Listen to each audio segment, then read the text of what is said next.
This is the original esport racing game. This is iRacing.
This season marks a new beginning. Witness the raw power, iconic sound, and pure speed from the historic Lotus 79. Experience the competition and glory days of early 80s open wheel action. Watch as drivers wrestle these ground effects cars into submission. Drivers will face off wheel to wheel. For some, it's a chance at redemption.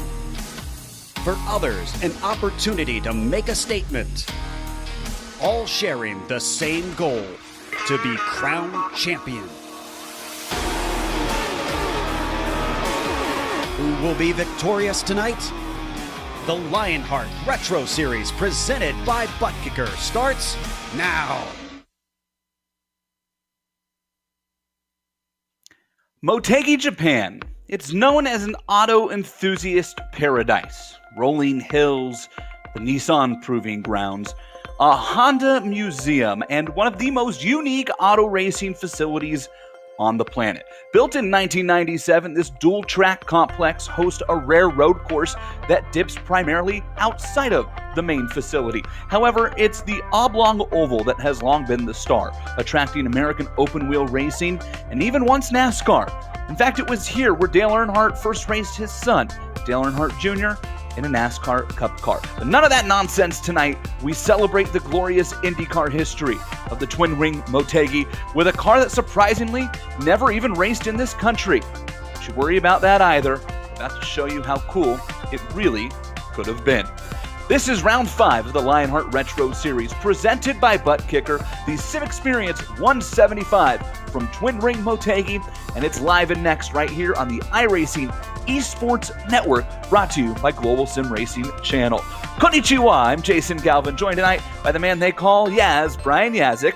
I'm Jed Yaman, calling the shots for the cameras tonight from Dougie Beard, and this is the Sim Experience Countdown to the Green. Yaz, Motegi, one of our favorite racetracks between you and I think, to drive on because it is so unique with the two different ends in this car. Really creates an interesting concept around this track. Oh, you're absolutely right, Jason. And for you NASCAR fans at home, that we did bridge that gap in there a little earlier with Dale Earnhardt Sr. and Dale Earnhardt Jr. racing each other. Actually, and Dale Jr. gave Sr. the bumper in that race that Mike Skinner actually won. All of those facts will win you bar trivia somewhere down the road in your life. So if you are a NASCAR fan and you're watching this race and you think, well, how does this track race? What is it like? We're going to send you to the track guide here in a second, but if you look at it on the screen right there, it's going to look a lot like a Darlington, kind of that egg-shaped oval. The track race is very similar to that. It's just if you took Darlington, you took a roller pin to it and you stretch it out, you flatten it out a little bit. We're going to send you here to the lap guide on this 1.59 mile oval, 10 degrees of banking in the corners. Send you to the lap guide, show you just what we mean here.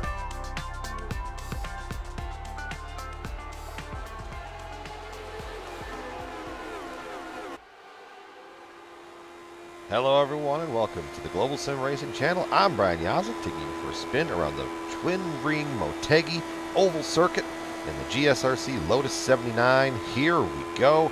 Without further ado, down the front stretch, very, very wide.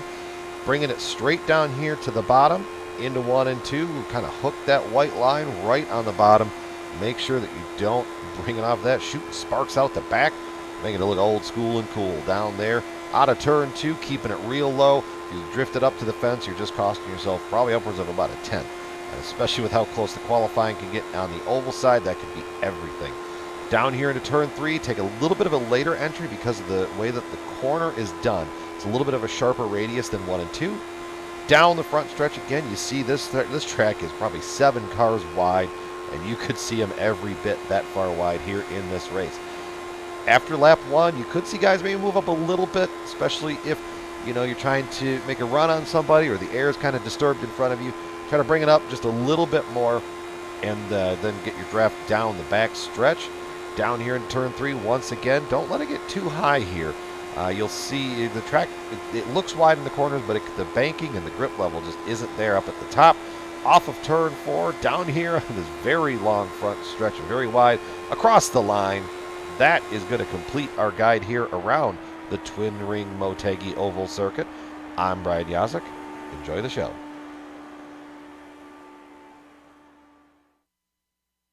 That track guide, as well as the entire countdown to green, is brought to you by Sim Experience, the team behind the AccuForce Pro V2 direct drive steering systems, by promoting unparalleled realism and the most advanced turning features on the market. The AccuForce provides a significant advantage to any sim racer. It can also make for an effective training tool for real-world drivers. For more information on the entire Sim Experience ecosystem, including their GS5 seat, Stage Series, motion systems, and SimVibe software, visit www.simexperience.com and check it out. We got a promo code because we're awesome. 5% off using the Lionheart code of SimXLion. Love Sim Experience. Love all the sponsors that have jumped on board with the Lionheart series this year. They're 4 wide in practice. Yeah, I've been watching. These boys that didn't work very well right there. I think they all watched. They must have watched a Best of Larry and Tyser video there. They're all just sending it. Oh boy, let's hashtag send it. I think we're going to say that more than once tonight. Let's take a look at the championship standings now that we're through 4 rounds. A good time to start to kind of gauge where we're at as far as the championship battle goes. And it is Sage Karam leading the way despite being wrecked out at Phoenix last week along with Dustin Wardlow there when Dylan McKenna spun out of the lead. Ryan Otis sits 20 points back in second and has been very strong even on ovals so far, which was kind of his Achilles heel 2 years ago when he lost to Jake Wright. George Sandman sits there in third. Look at Chad Dalton all the way up to fourth, moved up 6 spots. And then it's James Paulson rounding out the top 5. Mark Cohn, the winner last week, is the big mover in the point standings, up 15 spots to the 7 hole. However, he's 70 points back. And there's a lot of really good drivers as you look through. Alex Saunders in 9th, Dustin Wardlow in 10th, Travis Jaeger-Leonard in 11th. Drivers who are race-winning caliber and championship caliber who have a lot of ground to make up. And this would be a good time to do so. As we take a look at the team championships now here in the Lionheart Retro Series presented by Butt Kicker, and of course the team championships brought to you by Plasma-Tracks.com. Don't forget that dash in there. Raven Motorsports Black, Ryan Otis, James Paulson, and Dustin Wardlow. Of course, Raven Motorsports, the defending overall team champion with moi on the team last year. Still proud of that moment. NLR Sim Racing sits second, thanks to that big win from Mark Cohn. Some strong runs so far by Finian and Joe Hasser as well. And Firefly Racing sits in the 3rd spot. Hey, Frank Bieser was our driver profile last week. Yaz, I don't know if you know this because I know you were out with some training. Frank Bieser picked up his first career top 10 in the Lionheart Series. I saw that because how this all bridged together, I was sitting in the hotel room watching y'all because I know Soup was keeping the seat warm for me. And I was watching that, and Richie, I saw Richie. Or it was Richie, not Soup. I'm sorry. But I saw him talk about Richie's Frank, and I'm like, man, I'm sure he would. And I thought, man, they just jinxed that poor boy. Because then I was watching a race this past weekend, and someone said, oh, well, the commentator's curse doesn't exist. And I thought, man, we got a whole group at GSRC that'll show you, no, that exists. So good for Frank getting up there. Last week was a great show. I mean, you thought you saw everything, and then that race just kept unfolding and turning and coming around that corner. You thought, God, what the heck is going to happen next? Now we come to Motegi. And I don't know if you've been seeing in the background, but these guys have been 3, 4, 5 wide in practice. That's the kind of effect that these cars have with those ground effects and that big old rear wing that's just kicking off a big draft. Jason, you and I both raced this race last year. I mean, it's nuts. It's wild. No, this was one of my favorite races last year for sure. And let's take a look at the weather for this weekend if we can, because weather is something that's going to kind of play in a factor here now that we have the changing, evolving weather. Of course, the Lionheart Series does not use evolving weather, but they do use evolving skies.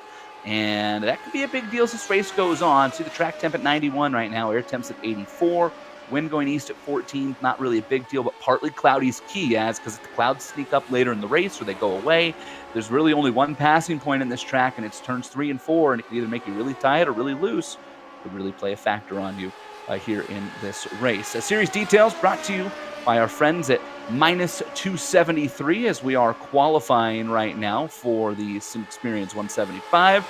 This is the third season of the Retro Series in round 5 of 18. Pair of drops, that's what those water drops are there. We got really creative, so if you haven't figured that out, I've now spoiled it for you. This is the Lotus 79, like Yaz just talked about. It's an adjusted fixed setup. What does that mean? It means that Andrew Kinsella and his team do a great job of coming up with setups that are fixed, but have quite a bit of variance and allow for some driver play as well. And a total of $7,600 and a little bit of change on the line between cash and the value of prizes here this year. And how about Ryan Otis right now? Yeah, sitting on top of the board ahead of Sage. Oh!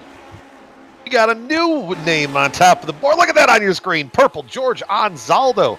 Now we talk about new names on top of the board. Let's talk about new names in the series. The Rookie of the Year battle here. Really quick, we can get those brought up here on your screen. You see Joshua Gavin slowing down after his run. You got Sage Karam. I know Sage and Rookie, you know, that's kind of weird.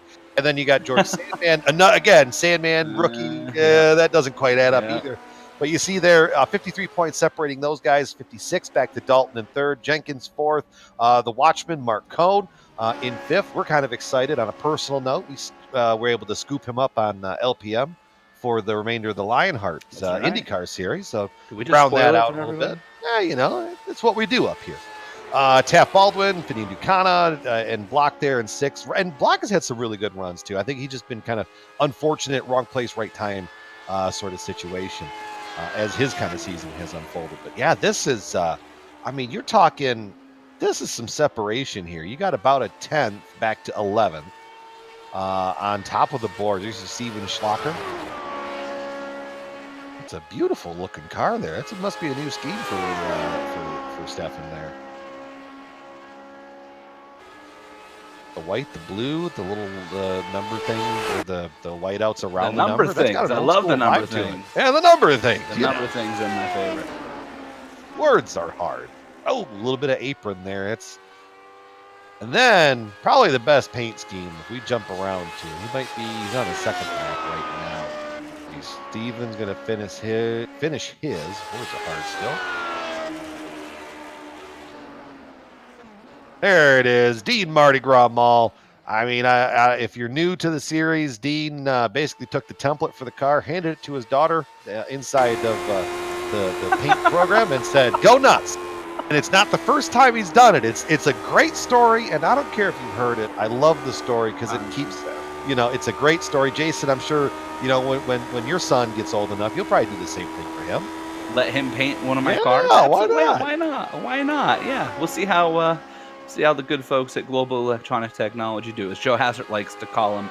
I'd like to thank my race sponsor, also known as my life sponsor. They're gonna have to have a final say. But seeing as how these are the adopted child of the global racing teams already across the board, I think we could probably get away with that one. Probably. And now that we're getting wrapped up with qualifying here, really quick, let's do a quick highlight of the race details here before we start reading off the grid. They got a lap. We can get time. Really quick here in the race detail. Oh, we've already done it. Jason beat me to it. Good job. So we're going to go. Yeah, from I jumped there. the gun. Yep. My bad. Actually, I was late. Look, this is welcome to the 2019 Retro Series, folks. All right. if you're tuning in and you're thinking to yourself, man, where are Soup and Richie? Wait until we get to about lap 10. You may be calling Soup and Richie. Yeah, you'll be begging them to hey guys. In all seriousness, Yaz and I are excited. This is crazy because Yaz and I are supposed to be the commentary crew for this series all year. We love this series, and this is the first race we've done together since the All-Star race. Welcome to real life. Well, and it was funny because you missed a couple because of race or for real life, and I gave you grief for that. Yeah. And then I started a new job, and I had to miss last week when you were available. Right. So. Yeah, I had a couple real life TV gigs, and Brian was like, "Oh, yeah, big shot TV guy over there." And then all of a sudden, Brian got himself a real life job, and now all of a sudden, Brian's Mr. Real Life Banker over there. That's what we're gonna start calling you. I'm gonna call you the Banker. I'm cool with that. Bank. You can bank on me to get this broadcast started here. So we're going to jump right into the qualifying order. George Ansaldo on pole. That's an amazing one. 32.034. Say Ryan Otis to his outside with a 32.035. That makes up your front row. Jason, we're going to read them off here. Yeah, Sage Karam and Joshua Gaiman in row 2. Chris Lanini, Lionel Callisto in row 3. Mark Cohn, Big Joe Hassert in row 4. Mike Rigney, Pat Dotson, who's I think the newcomer to this, right? Isn't he's the one who works for Sim Experience? Yeah, well, Pat starting in the top 10 in his first race here in the Retro Series presented by Butt Kicker. And he's doing so in his own company's race. That's pretty darn cool. Yes. We'll bring that around a little bit later on in the race. Scott Holmes in the inside of row 6 with David Clymer to his outside. Jeff Baldwin 13th with Dean Marty Grawmal 14th. Justin Kirby 15th with Dustin Wardlow, a name that if you pay any attention to the Lionheart series, that name is not new for you. Tyson Landis 17th. Paul Jenkins to his outside. James Paulson on the inside of row 10 with David Altman in the 20th spot. Alrighty, let's take you through the back half of this field. Ron Hacker, Chad Dalton, row 11. Adam Young, JP Winshittle in row 12. George Sandman, Eric Block in row 13. Then it's Ryan Corns and Frank Bieser. Stefan Schlocker, the GSRC broadcaster in his spare time. And Cody Eldred gets you through row 50. We're going to just sweep this one out here in row 16. You got Robert Blue in 31st, Travis Jagerliner 32nd, Dylan McKenna 33rd, and Ken Hacker all the way shotgun on the field, getting an EOL penalty for I would assume some from Phoenix. Had something to do with last week. Yeah, it had to do with that restart where we wrecked a bunch of cars. And Ken might have been in the wrong gear. Yeah. Something like that. Long race. Look, race. Ken's quick. Here we go. Pace car is going to peel off. George Ansaldo and Ryan Otis will bring them to the green, and Ansaldo's on the loud pedal right away. The Sim Experience 175 from the Twin Ring in Motegi is underway. And right away, look at Sage Karam. Just knew George. Boy, it's almost like Sage and George are in the same channel, and Sage might have known when George was going to go. Karam to the outside of Ansaldo as they go down the back straightaway. Look at Ryan Otis poking his nose in there. We're going to be 17 wide for the lead by the time we get to turn 3. And why not? This track has the room for it. You got Chris Lanini hanging out there on the high side, high, wide, and handsome, as Harry Gant used to like to be called, hanging up there in the 4th spot. But here comes Sage Karam trying to make a run to the outside, but George is going to have the room on the inside. Who's going to get the credit for leading lap 1? Sage. That one to Sage by Yowzers. About a beard hair length. I was can Sage grow beard hair? That's a valid question. I don't know. I can grow a beard, but he can drive faster than me, so it's a trade-off. Yeah, that's a given. 1/1000th of a second. Look at George throwing the block on Sage, and here comes Otis to the inside into turn 3. Now this would be fun to watch. Who can get the run up off of 3 and 4? Right now it's Karam, and Ansaldo's going to go up and pick up his kind of pseudo teammate. Now George comes back down, says, I want some at Ryan Otis. And Ansaldo's playing this smart right now. If you bounce back and forth down the straightaways, you can kind of control which line you pull. Now Sage able to tuck in. Lionel Callisto up to the 4th spot. Keep an eye on Big Joe Hassert, who said he had last week's race won in practice and was darn near right until he got wrecked out. And felt good about this week, too. And look at him already up there into the top 5. Best of intentions. AC Joshua Kamen going around the outside that purple and yellow car. He went to the outside, top of the track, 3 wide, got around Lanini, Taft Baldwin, and I think that it was Sandman down there on the inside as we go. On board last week's winner, Mark Cohn, in the Sam Maxwell Customs car. The Watchman watched himself get his first Lionheart victory last week. Goodness gracious. You spin that camera around out front. It's going to be a whole different view, mister. There we go. Go to the GSRC chopper cam. Look at these guys. Already working lap number 4, make it 5 as they cross the stripe. George Anzaldo has led all but the first lap from the pole. Ryan Otis, Sage Karam have basically been wheel to wheel for second for 3/4 of the laps so far. Callisto, Big Joe, Mark Cohn. Here comes Pat Dotson working his way through the pack. Oh, Sage jumping up to the outside, getting that big head of steam, but I think it's going to trail off out there because George is going to have the preferred lane all the way down there at the bottom and then letting it drift right back up. Nice part is, look at this shot. You just see all the cars dancing and weaving and juking and diving all the way down the front stretch. They're 4 wide going into the corner back there. Were we doing this last year? Because I don't. I'm going to be honest, I spent a lot of time with Saunders and Blocker up front, so I tried not to see what was behind me. But I want to say yes. George missed the entry there, and Ryan Otis had a nice run. Sage is Sage is into the fence. Oh, put it out. Big down the front stretch. Oh, man. Oh, Dustin Wardlow's in it. There's not in it. It's going to be easier. Well, a lot of guys missed it. Sage Karam, Mark Cohn, and Wardlow were the ones I saw immediately. There was a green car that nosed the wall that may have been blocked. Oh, and Wardlow got turned by Sandman, I think, incidentally, obviously. Justin Kirby kind of ghosted through it. It kind of looks like Gaiman did the same. That's it. Usually you curse netcode, and every once in a while it throws you a bone. Right. That could have been a lot worse see, there you see the 2 cars back there. It's the green car. I got to look this one up. I got to see who that was back there. It's a green car. It was Scott Holmes who turned Wardlow, by the way. Oh, okay. I saw blue and white. I didn't know if it was. I tell you, it's interesting. I actually think, I could be wrong, I think Dustin Wardlow gets through this totally clean. Scott Holmes has a bent front wing. He's in deep trouble. Wardlow's pitting because he's got a check on it, but unless there's some sort of gearbox damage we cannot see, Dustin Wardlow's going to get away with this totally clean. Might be right, Jason. I'm sitting here watching.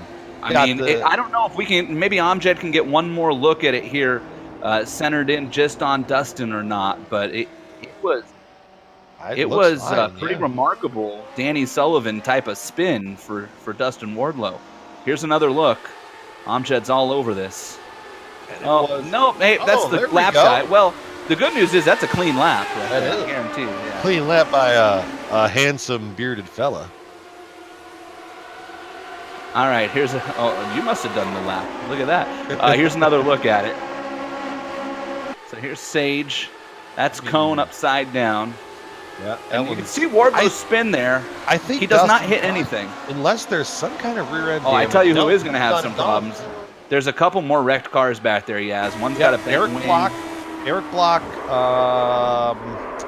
Who was the other car that I saw back there? Ryan Corns was in it. Eric Block, in kind of a checkup, got into the back of somebody else. Who was that? I know I saw the green car back there because Eric's scheme stands out. He got in it with Adam. Oh, that's a weird one. So he was going to be fine. He gets basically railroaded from behind, and he spins down and clips Adam Young, who was slowing down to miss the wreck. So there's just a lot that had unfolded there. A lot of cars getting fixed. Some cars, I'm sure Sage is done. Adam Young has still got a lot of. Yeah, Sage and Mark Cohn. Mark is out of the. Yeah, Mark is out of the car. And Adams Robert's on pit road, topping off the gas tank, I think. All right, so unofficially, Joshua Gaiman, Wardlow, Eldred, Young, Karam, Mark Cohn, and Ryan Corns. That's who I'm going to call is in that accident.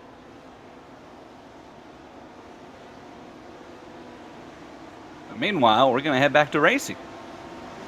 Yeah, with George Anzaldo going to be leading the field back to the restart.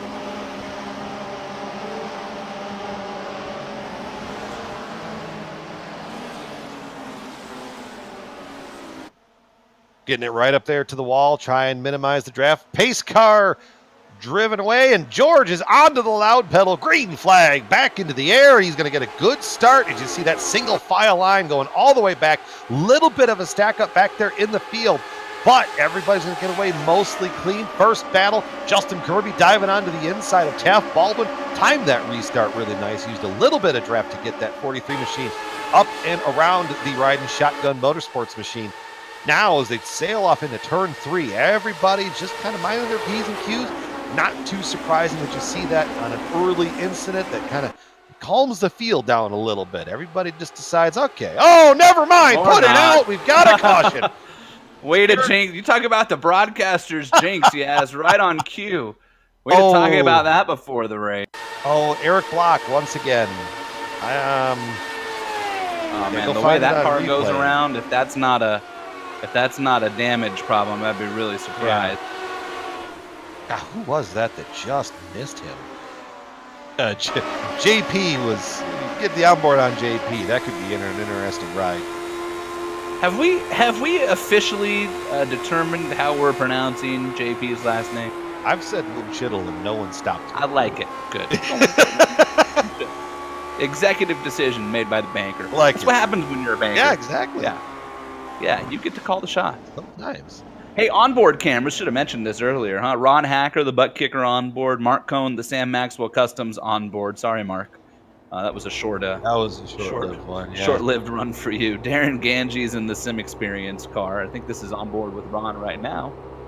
And Darren Gange didn't even make the start. Boy, rough night for the onboards. Rest in peace, Ron. I'm just gonna one of them crashed on lap 6 and the other didn't make the race, so you got to carry the show. Yeah. A bunch of cars coming interesting up front. Lionel Kalisto, Taft Baldwin, Tyson Landis on pit road. A bunch of teammates. Did we? What was our fuel window?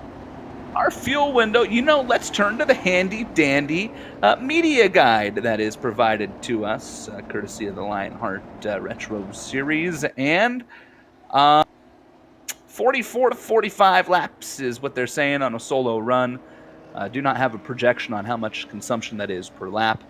44 to 45 laps in 100 and... where are we going? 113 laps here. Yeah, we need Professor Lugnuts. Yeah, you got a big window, right? So it basically, as long as you're in after lap 68 for your second stop, you can go the distance, which means you got to get to about 23 to 24 on your first stint. Which on lap 12, it seems a little short. That's tough right there. It's just a little tough. Now, unless they're trying to go for the long play, sometimes you go a little heavy on the front side, get a little bit faster at the end, and try to make that difference up a little bit. I've seen that work a couple times last year. Danica saved like 8 laps of fuel here the year that she won. Yeah. She came up at, who was I talking? I was talking to someone very recently, and they said, that Danica Patrick, what was she ever, or something like that. And I said, well, she won one race in her professional career. And they went, really? I said, yep, because everybody else ran out of gas. That's not true. That's not true. That's true. No, Elio went the distance. Elio actually, I just went and watched this today, again, getting ready for this race. Elio literally, lifts with 3 laps to go, and Danica comes from a straightaway back and blows by him like he's, the Statue of Liberty. Dancing with the Stars. Yeah, well, maybe. Yeah, I don't know. Or not doing He had a little more speed when he was dancing with the stars. Oh, yes. You can make a tax joke as a banker now, right? I can, yeah. I think I could write that off legally. Oh boy, we're gonna drive some people nuts this season. Yeah. So it is funny, Jason. You talked about this, the twin ring Motegi, the two different track layouts. Right now, the leaders are crossing over where you actually go underneath the track to come back into or come out from the infield to go up to the actual follow some of the road course. And there is quite a bump there. It's I fun. Woohoo! It is fun. It is fun. That is truly the send it corner. Mm-hmm. Still got pace car lights are still off. I was trying to finish my sentence. No, we got one more. We got a lot of time. a lot of time. Don't worry. But yeah, so hey, it's just this funny. seems like a good time. This seems like a good time, Yaz. We'll get to your joke in a second. I think so. Lights are off. Lights are off. Yeah. Lights are good time to tell you that the Lionheart Retro Series is presented by Butt Kicker. Butt Kicker products add instant immersion to any game. Unlike a subwoofer, moves air and loses accuracy and force, Butt Kicker products move actual mass, producing a haptic immersion that's powerful and accurate. Butt Kicker products add that missing driver-to-car connection. They bring more realism and immersion to your sessions. You can see the whole family of products at thebuttkicker.com. Remember, we love promo codes here in the Lionheart series, and we do love promo codes. Lion25 gets you 25% off your order. They're practically giving the Butt Kickers away at that point. Lion25 to get 25% off your orders at thebuttkicker.com. Legal disclaimer: we're not giving them away. You still do have to pay. Yeah, right. Well, I'm just saying, not a lot of margin left for them there. They find a way. Yeah, no, we love the Butt Kickers. I put one in my road car. Did you? Yeah. How's that working for you? Kicks my butt. It's doing its job then. All righty, here we go.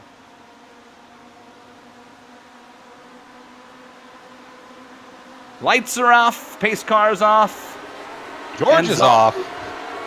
And boy, Ryan Otis, Big Joe, Pat Dodson. He didn't really fool anybody that time. Fool me once, shame on you. Fool me twice, shame on me. Yeah, George, that's the thing as the leader, especially in these draft cars. Like that, you kind of have to stagger that up a little bit, and I'm sure George has probably got it figured out. If he's got a plan for the end of the race. Big Joe, big run down the backstretch. Coming off of turn 2, George going up to the top side. Either trying to go for the block or trying to get away from Otis. But it might work out to the point that he might pull Joe along. Nope, Otis is going to get that run from the bottom side. Now Joe's going to have to go on the defense because there you got Pat Dodson, the new guy, poking his nose around there. Yeah, I was going to say, Sandman's buried back there in the 12th spot. It's right the blue now. and the white. That messed me up on first glance. Hey, you could be calling a race like I am. I haven't got trading paints to work yet, so to give you an idea here, George's car is blue, Joe's car is green, Pat Dodson's in a bright yellow car, kind of looks like Bumblebee. Here we go. That's my world right now. Hey, Otis to the inside of George, battle for the lead. And here's where Otis messed up a little bit there. He has a side draft in this car's killer. He's still going to keep the low line, but I would have probably squeezed George a little bit there. Either way, Otis 2P1. Here comes Dotson. Here comes Kirby. Joe slams the door on Kirby. Everybody wants to round in Zaldo now. Mardi Gras. 3 wide going into the corner. The new guy trying to make the bottom line going to work out. Nope, not going to quite work it there. Otis got a good run through the middle of the corner, and George on top lost a little bit of momentum. But now with that draft, now Otis is kind of the Paul Piper. Oh, goodness, Joe! Yowzers! Big Joe said, "I'm in a hurry." You ever heard that Alabama song, "I'm in a hurry and don't know why"? Yeah, I think he knows why. Right there. Yeah, I guess. Look at Enzaldo. He wants back in it. Mardi Gras is right there as well. Here comes Rigney, who's shown plenty of speed on ovals. Easy there, Joe. Big checkup. Joe was really excited talking to him before this race. He was really excited for this one. It felt like he had a really good car again. Kind of like last here comes week. Dean Mall. Woo! Just decides, I'm going to get to the bottom there. And kind of like on the interstate, when you look up and you see that guy coming in the left lane, you're like, I need to get in front of him before that semi. Whew. I'd like to point out, we're on lap 19 of 113. Yeah, still got a lot to go here. 94 laps. Kirby almost got the wall. Boy, Justin Kirby could have stuck his hand out and he would have had to amputate his fingers. Holy cow. That already didn't work for Sage. Yeah. Dotson and Big Joe are just going to war for second right now. So I feel like we do kind of need to bring this up. So we talk about Dotson, we talk about him being the new guy, and we talk about all these different things. Pat Dotson, he is the mechanical engineer for Sim Experience and the creator of the GS5 seat. And remember, if you visit the Sim Experience website, you use the promo code SimXLion, you get 5% off of that seat right there that Pat Dotson designed and is probably using in his vehicle right now. Yeah, I hope he's using it. You would think he is. I'm going to guess he is. So. Yeah. Pat Dotson's going to be looking for the lead here in a second. He's going to have to wrestle away from Big Joe and Ryan Otis, and that's a pretty tall order, especially with those two gentlemen with a stranglehold on the first and the second position. Joe's got a good run here. Here comes Dean Mull. Otis goes low. Hassard's going to have to work the high side. They're 3 wide for third. Mull on the inside, and Zaldo up top gives it up, tucks in. Boy, he is all over Dotson. I bet he could tell you what gear Dotson's in right now. Probably what kind of rear end gear they use too. Yeah, titanium. We go Dean Mardi Gras Mall to the inside, looking there in the third spot. George, stay off that apron. Those cars don't like it when they get on the apron. And that's it backs that momentum up. How about Stefan Schlocker? Stefan could barely spell oval before he started running this series, and he's up to 8th from 29th, plus 21 so far. So, kind of an interesting note. We don't really have to jump the camera around. I just want to point this out. There is about a 3.5 second gap between JP Winchittle at 18th and 19th of Lionel Kalisto. Now, you may be wondering, how did they get a 3-second gap there? Ooh, Climber, hang on to it. The reason for that 3-second gap, everybody that would from Lionel back has pitted. So they are heavier on fuel. Super heavy. Super heavy. So what'll be really interesting to watch is the lap times that Lionel, Dustin, Gaiman, Holmes, Eldred, and all those guys run at the end of the run when they're really light on fuel, and all of this big pack of 18 snarling drivers are heavy on fuel. Let's see if they can make up that gap. That's kind of the strategy play that they're going with right there. I think Big Joe could take the lead from Ryan here if he wanted to, and is choosing not to force the issue because he's kind of being able to do what he wants right now. He's in a clean space. He's got Dean and George and Dotson, and here comes Stefan. And oh, goodness. Guys, 88 laps to go. I know Joe, and if he wanted the lead, he would have snagged it right there. Correct. Because they came off of turn 2, and there was plenty of room down there to make that run. And Joe's getting these big runs down the front straight too. This one wasn't quite as good, but he's had a big enough run. And Otis is running the middle. He's not exactly down at the wall. Joe could totally cross under him if he wanted to force the issue. He's just choosing not to. Here comes Inzaldo and Mull, though, back to the party. Dean goes low, George goes high. We're almost 3 wide, bit down the back straightaway. Looking 4 maybe. We'll go 3 into the corner, and Zaldo's going to have to back out of it. Boy, look at George get a big run. That's how Sage Karam ended up in trouble. George makes it work, though. Makes it work. Pick gets the run off the corner. Leapfrogs Joe. Gets the door on Hassard. Shut the door like Joe did not pay rent. Goodness gracious. Coming up on lap traffic, it looks like here, too, maybe. Looks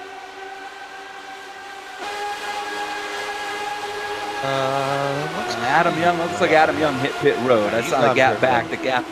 The gap was getting close, and Adam chose to pit. Ken Hacker is 17 seconds back, so still about a half a lap down for him. I just looked over and saw Adam dropping like a rock, but he went to pit road. Boy, Hassard ended up really hurt by that one. Yeah, it's all the way back to 5th now. Well, especially with these cars, the lower horsepower that gets put out, it's kind of like the problem that the NASCAR Monster Energy Cup cars are dealing with right now. When you lift and you lose that momentum, it takes you a good solid chunk of time to make it back. Dean Mull going to the inside 3 wide, trying to make it stick. Discretion is the better part of valor, though, as he backs off of it. Gets it now side by side with George Anzaldo there for the 2nd spot.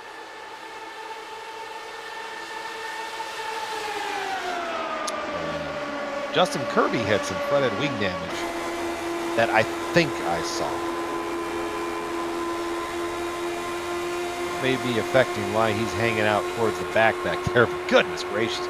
You got the top 7 cars pretty much under a blanket. 1, 2, 3, 4, 5, 6, 7, 8. Okay, 8.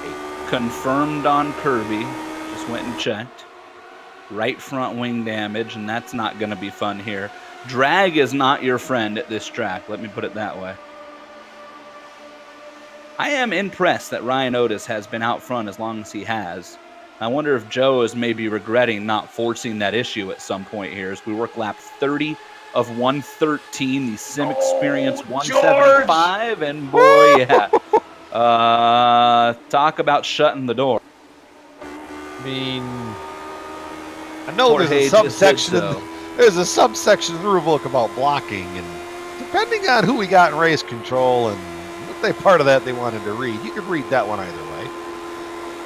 Hassert to the outside of Dotson, trying to work his way back up into the top 3.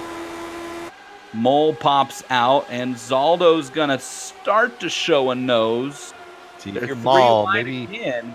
try sending it there from that top outside lane. Yeah, Dean, get you some of that. Boy, look at trouble! Oh, big problems out back. Put it out.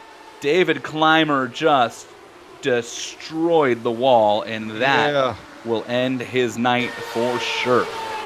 That was ugly, and that's one of those wrecks that you watch and go, man, good thing this is a sim.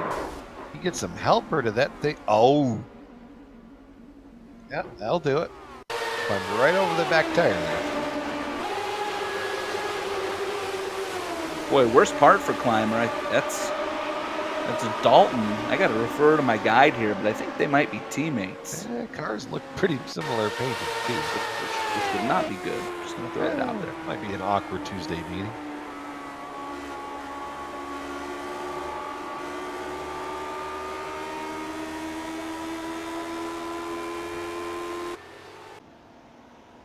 All right, should be opening up pit road here as the cars roll around. Ryan Otis, Mardi Gras Mall, and George Anzaldo, Joe everybody Dotson. coming to pit road. Whoa, staying out, except for Stefan. Steph. Why not? Oh, Why not? shocker. Why? He's only got 10 laps of fuel left. That might be the first reason why not. I mean, we've run enough yellow. I guess he's probably closer to 20 left would be my guess here. Well, 15. I'll run the middle there, but yeah. All right, let's keep an eye on this here. Nobody's getting up in the air. The way I always approach. Oh, these, George is up. Oh, that's curious. George is taking tires. The way I always That's looked a at these curious oval decision. races last year is. Did Marty Gras just beat Otis off of pit road? Yeah, it was very cool. We got to take another look at that. We got to take another look at that. Figure it out. You probably got to take tires once. You think? I think you take them once, and then because you saw last week what happens when you stay out and you run a whole bunch of laps on those tires. You just randomly will lose grip. So I think you got to take them once to mitigate that a little bit. You turn the wheel a little too much too. Well, I'm just going from what I saw in my hotel room. So that being said, we're gonna get some things reset here for you on GSRC on the iRacing Esports Network. Take a quick break. We'll be right back on the other side.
The Sim Pit is an entertainment channel dedicated to the world of simulated motorsports.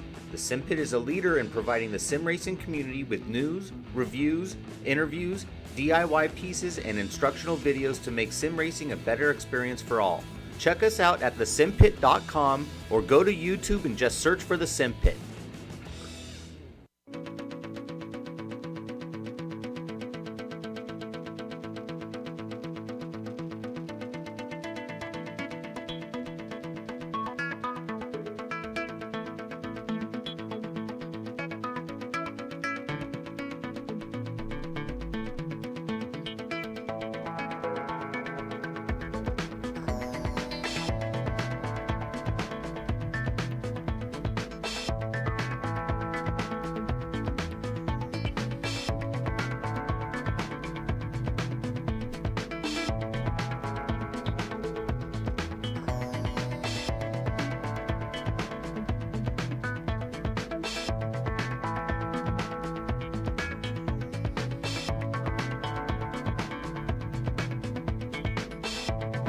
Stefan Schlocker, who fancies himself as a GSRC broadcaster when he's not busy leading Lionheart Retro Series presented by Butt Kicker Races. He is your leader as we work lap 35, so 78 to go when the green flag comes back out here. Stefan has not pit. He is the only car in the entire race that has not pit so far. I'm Jason Galvin. He's the banker, Brian Yazik. I'm Jed Yaman. Behind the scenes, Dougie Beard on the cameras. This is GSRC and the Lionheart iRacing Esports Network.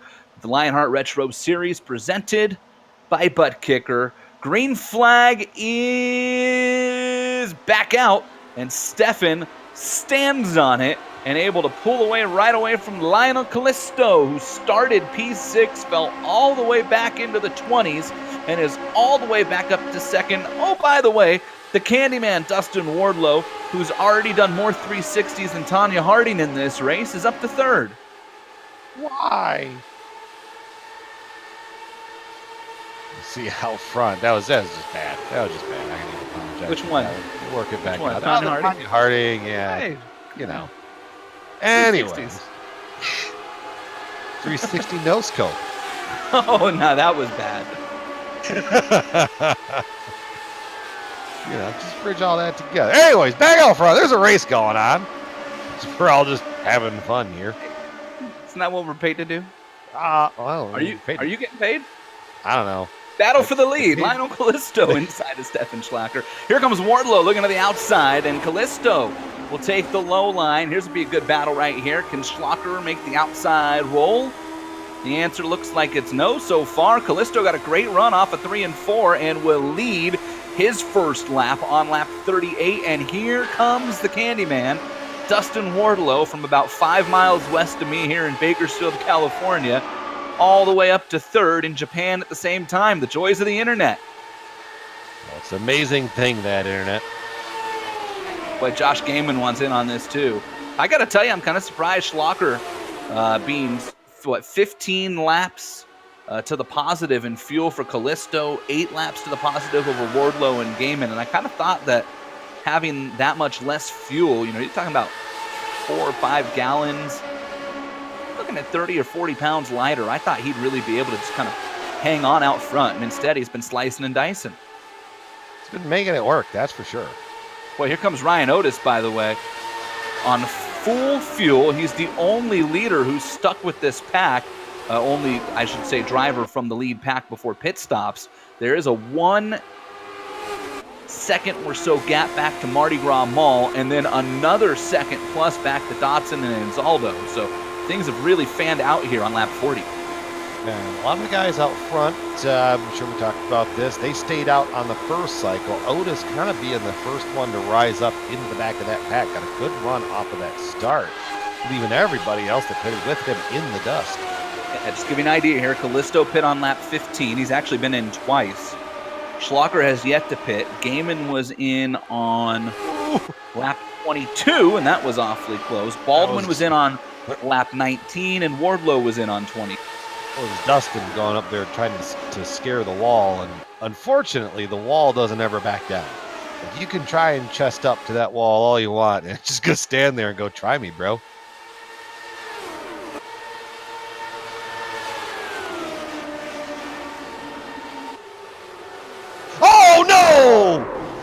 it out.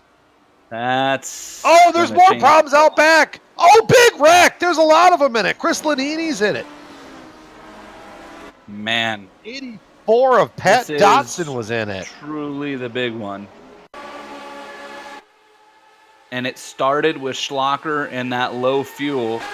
And for the second week in a row, Dustin Wardlow, running in the top 3, is taken out on a solo spin by the leader. And this one collects a lot of cars. Yeah, Wardlow, Gaiman. You mentioned behind them. It's so weird because the wreck behind them almost had nothing to do with the wreck up front. There was a lot that happened. There was the initial wreck that we kind of covered, and then just happened to glance up, and there was everybody else just piling into it. So the interesting thing you're going to see here, the wreck behind them that takes Lanini out had literally nothing to do with the wreck up front. Pat Dotson overturned, and he almost bounced off of Joe Hastert, and when he lifted, it kind of chased the car, and Lanini was just kind of riding to the outside, and into him he went.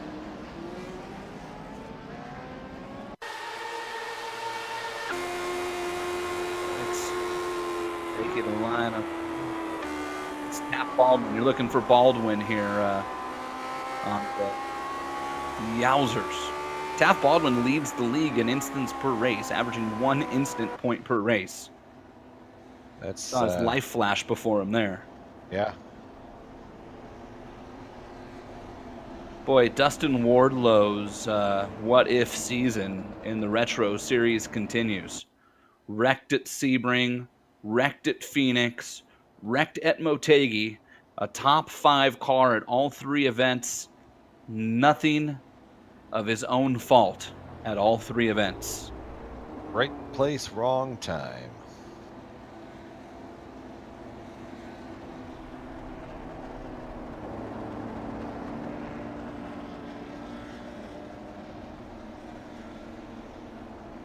Stefan in the chat apologizing over 4 full runs. It never did that. It's kind of like what we talked about, last week. You got to put some tires on it somewhere. Yeah, that to me, I'm just going to throw this out there. I think that's less about tires. Yes, and I think fuel played a big factor in that, because if I do the math, he was down to his last 5 laps on fuel, maybe, or so. Yeah. Maybe 10. Yeah. And you go into one, and if you lift and you're that light on the rear end of this car, we know how much fuel this car burns, right? It goes through 10 imperial gallons. This, plenty of regular gallons, and it gets light, and you lift, and the back end just float. And this car also, what this car hates is over rotation of the wheel.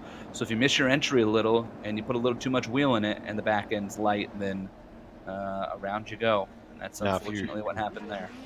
Yeah, and the Lotus 49 on the service, does measure imperial gallons. And if you're like me and you thought, what in God's green earth is an imperial gallon? It is 1.2 U.S. liquid gallons. Okay, but what is an imperial gallon? It's a unit of measurement. Oh, wow! I just did the conversion for you. That's all. Wow. You hear gallon, you know what we're talking about. The banker. This is a solid career choice for you, Yaz. I dig it. You can count on me. Hey, by the way, I saw James Paulson was on pit road, and he has some pretty heavy front wing damage. I'm not sure where that came from, but if he's got that car that looks like that old AMC Pacer. Yep, he was the one that slid into it late. I think he got sent into it. In fact, I think he's out of the car. He is. So Paulson's calling in tonight. Also, I'll get 1 to green here. Big shout out. He's interacting in chat, and if you're in chat out there, everybody in chat, give a big happy birthday to Dandy Dan Garrett. Danimal, if you will. He's a great guy, and if you ever see him, he will hug you. That's a promise. Fact. So happy birthday, Dan. I think you're 21 again, if I'm not mistaken. So big shout out there, and Brandon Limkeman as well. Series sponsor on the IndyCar side. So Yes. a couple happy birthday, birthdays to people that are very important here in the Lionheart League. Lights are Yellow back was on the delayed. pace car. Yeah, not sure why. Someone stopped somewhere. And Stefan, Imperial equals old UK. Normal gallons, modern US. So there you go. See, Imperial English, the garagistas, like, I got this. Told y'all.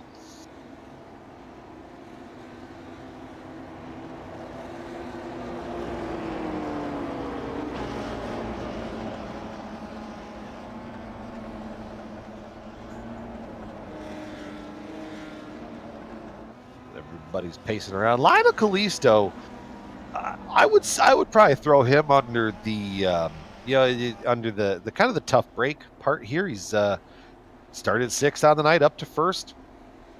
But if you are a viewer of our of the Pack Majors, or just the majors now, I just kind of dated myself a little bit. The majors, yeah. That is a name that needs no introduction over there. Riding Shotgun is a team that needs no introduction. So I think it's just a little bit of an adjustment, getting over here to these cars and doing these style of racing. And a fixed setup for that matter. And a fixed setup. So there's a lot of things going on there. But good to see Lionel up front. Little Train, as he's called on the major side of things. Yeah, the Major Series is, for my money, the best pound-for-pound competition. They got their Indy 500 coming up soon too. Coming up. Is it next week? Yeah. We remember, Yaz, we got an invite and we're both busy. Well, you were busy. I had to see how some stuff fell. Oh, that's right. Are you clear now? I hope you're clear. We might be. If it's next week, we might be clear. I like it. Yeah, unfortunately, I will be in Fontana, California, announcing an NHRA Division 7 event. But I did appreciate that GSRC. I'll be in the middle of nowhere, Michigan. Well, that's where you're at every day. Hey, base cars out. Lionel Kalisto on the throttle. Green flag back out. We are working lap 47 as they head off into turn 1. 66 and some change to go in the Sim Experience 175 here at the Twin Ring in Motegi. And Kalisto's got company from his teammate Taft Baldwin and Ryan Otis, and here comes Mardi Gras and Enzaldo, and a whole bunch of race cars going to be in the fray now. Yeah, everybody's going to get up there now. Lionel's going to try and run away from it up front, but that draft, I mean, these guys are lighter on fuel. Remember, we did kind of harp on this a little bit. He and Taft are the only guys. They've probably got 15-ish laps left in their tank, I'd probably say. So what they're hoping for is run this thing out about as far as they can go, because then when it runs out that long, it's going to drag everybody probably back down onto pit road. So that's going to cycle them back out front. And that's going to be a big gain in track position. But Ryan Otis says, excuse me, guys, I got to spot back. Yeah. Hello. Keeping it warm for me. Ryan Otis. I'll tell you this much, by the way. We've now run enough laps under caution, and I would be stunned. I mean stunned if the second half of the race goes like the first half. First half, we've already lost a third of the field almost. Yeah, there is that. Yeah, more than that. But if these guys can get to, like, say, lap 57, which doesn't seem out of the question, that's a one-stopper at that point. Now, again, that's saying they get the same mileage over the second half of the race they've gotten so far, and neither of us really see that happening, but you never know, I guess. Dean Mall all over the back now of Taft Baldwin. Otis looking for the lead on Kalisto. Ryan Otis, who is a road course savant in this series, but has long yearned for success on an oval and a championship in Lionheart, is flexing his muscles here at Twin Ring Motegi, and he is the new leader, although Kalisto is not giving it up off of turn 4. This is why we pay this out at the line. I think Kalisto is going to give it to him. iRacing says Lionel's still the leader. Yep, that lap around. 001. Otis back out front. Now he's clear of Lionel. And here comes Baldwin, the inside of his teammate maybe. Mardi Gras in it as well. Yeah, Mardi Gras, you learn that top lane. You can really kind of get a good run because you can straighten that corner out. And especially as everybody's trying to dive out there, you can kind of use a lot of the track and try and build that momentum off the corner. The top lane is the best lane, I think, coming up off of 4. Depending on what the car inside of you does.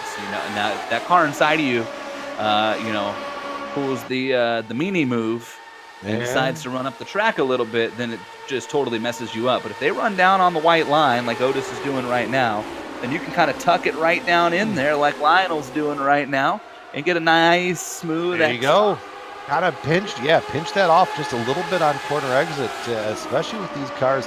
Those smaller front tires, a lot of people tend to overlook that, so these cars will oversteer pretty easily just because the front tires are smaller than the rear tires. Mardi Gras inside of Otis. Here comes Baldwin as well. Woo! Dean Mall wants the lead. 3 wide into turn 3. Not gonna work. Side of Callisto has to lift, and Lionel's gonna get a nice clear run off. And here comes Otis. And hello to Big Joe Hassard, who's back up into the top 4 now. As impressive as it looks going into the corner, right on the white line down there with 3 wide, it just, when you're on the bottom, you don't have you can't get the car to rotate right. So it basically chokes the car coming off of the corner, and you get those big runs to the outside. Oh, Joe gonna try it. 3 wide. We start in the Indy 500. They are 3 by 3 for the first 2 rows. Lionel hangs on again. What a power move for Callisto. Otis almost got a piece of the wall. There was someone that went got a little skittish on the low side too. Rigney, Jenkins, Paul Jenkins. Jenkins and Rigney's car look a little similar up there. It's Jenkins who's now inside of Dalton, 6th, 7th, and Zaldo in 8th is there as well. 8-car lead pack, and in fact, even Rigney is kind of hanging on right there in 9th. Altman and Beast are back to 11th, and then we hit our really big gap, by the way. There's about a 2-second gap from 11th to 12th, and Beaster to Eric Block, who Yaz and I had pretty much written off early in this race. Yeah, that car was back around twice, but still rolling forward now, so that's the important part.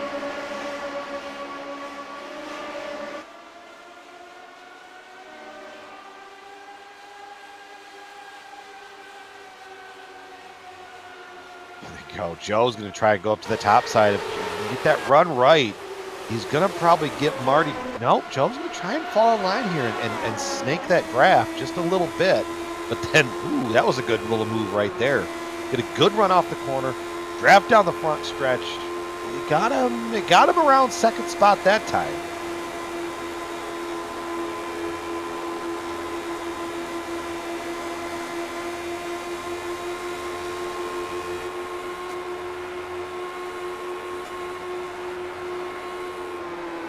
See, 3 wide once again.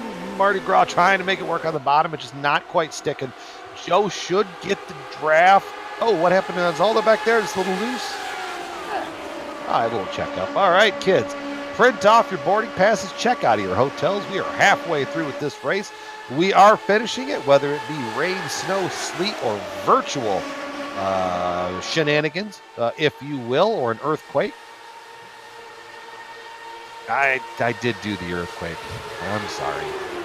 I pray for the day that we get halfway rain. Callisto hit the apron in turn 3 and is going to give up the lead to Dean Mall. Get it. Mardi Gras having a party up there, floating away on himself. Bring it right down, straight into that corner. Who's got the beads?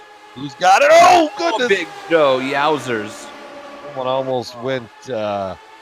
Who signed the autograph there, Big Joe or Taft? They both could have done it. They could have, yeah. Dalton peeking out. That's Paul Jenkins' high side. Paul Jenkins had himself a heck of a run at ISM, and Mull hits the apron. New leader off of turn 4. The Big Joe show goes to the front. Big Joe Hassard. Talked about it earlier. Talked to him before this race. He was equally as excited here after what he felt really let down at Phoenix. He was really running a couple runs there in one of the practice races, and he said, guys, I got a shot at this. I feel good. And by God, look at that, living it up to that, going up to the top to block the Mardi Gras machine. I don't think Big Joe intends on giving the lead up now that he has gotten there. Callisto to the inside. Joe's going to have that run off the outside here. Good run. And I'll bet you Joe is probably one of the better drivers when it comes to pit road cycles on and off. Yep. I guarantee you he's probably wanting this one to go green because he knows he could probably build a gap on the pit stop cycle. Joe is, by all accounts, one of absolutely the best oval drivers in the history of the Lionheart League. And it's been a while since he's captured a win in either division, Retro or IndyCar, and it sure is coming. And it's been a weird streak. He's had several races where he was, clearly one of the best cars and was involved in wrecks. He's made a few uncharacteristic mistakes, but Joe's in a better place now. He's kind of calmed down, and he's focused. It was Michigan last year where I maybe beat him in the third closest finish in IndyCar history.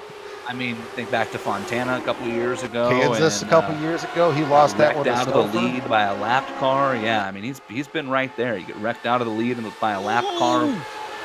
Oh, boy. He's hearing us talk about it. Going, guys, shut up. Right.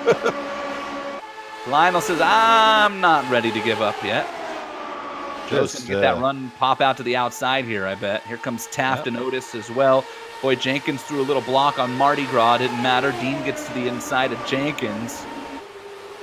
I think these guys if you see, they're kind of giving a little bit more room towards that white line on corner entry to about the middle of the corner. I think a couple of these guys that have gone up there and hit the apron and gotten loose, they've learned and said, okay, I got to give a little bit more respect there. Joe's just going to push his way through. Yeah, Lionel left the door open. He never really closed it there, and Joe said, okay, that's fine by me. If there's one person on the track you don't leave a door open, it's Joe. I love him. Joe just said, okay, right back to the front. My doors off at Pocono a couple weeks ago because I left about half a lane and I looked up and I heard car high. And we're on the same team. Oh, boy. Throwing the blocks. Throwing shade, as the kids say. Yeah, full disclaimer here. Yazik, Joe, and I are on the same team. And IndyCar wreck trouble. Cut it out! I don't know where it's at. I think it's turn 1 and 2. It's the 89 machine. Oh, no. One of our Rookie of the Year leaders, Chad Dalton, is around. And he got a lot of help. This is interesting. Frank Bieser, I don't know if he thought he was clear or what. Did he hit the wall? A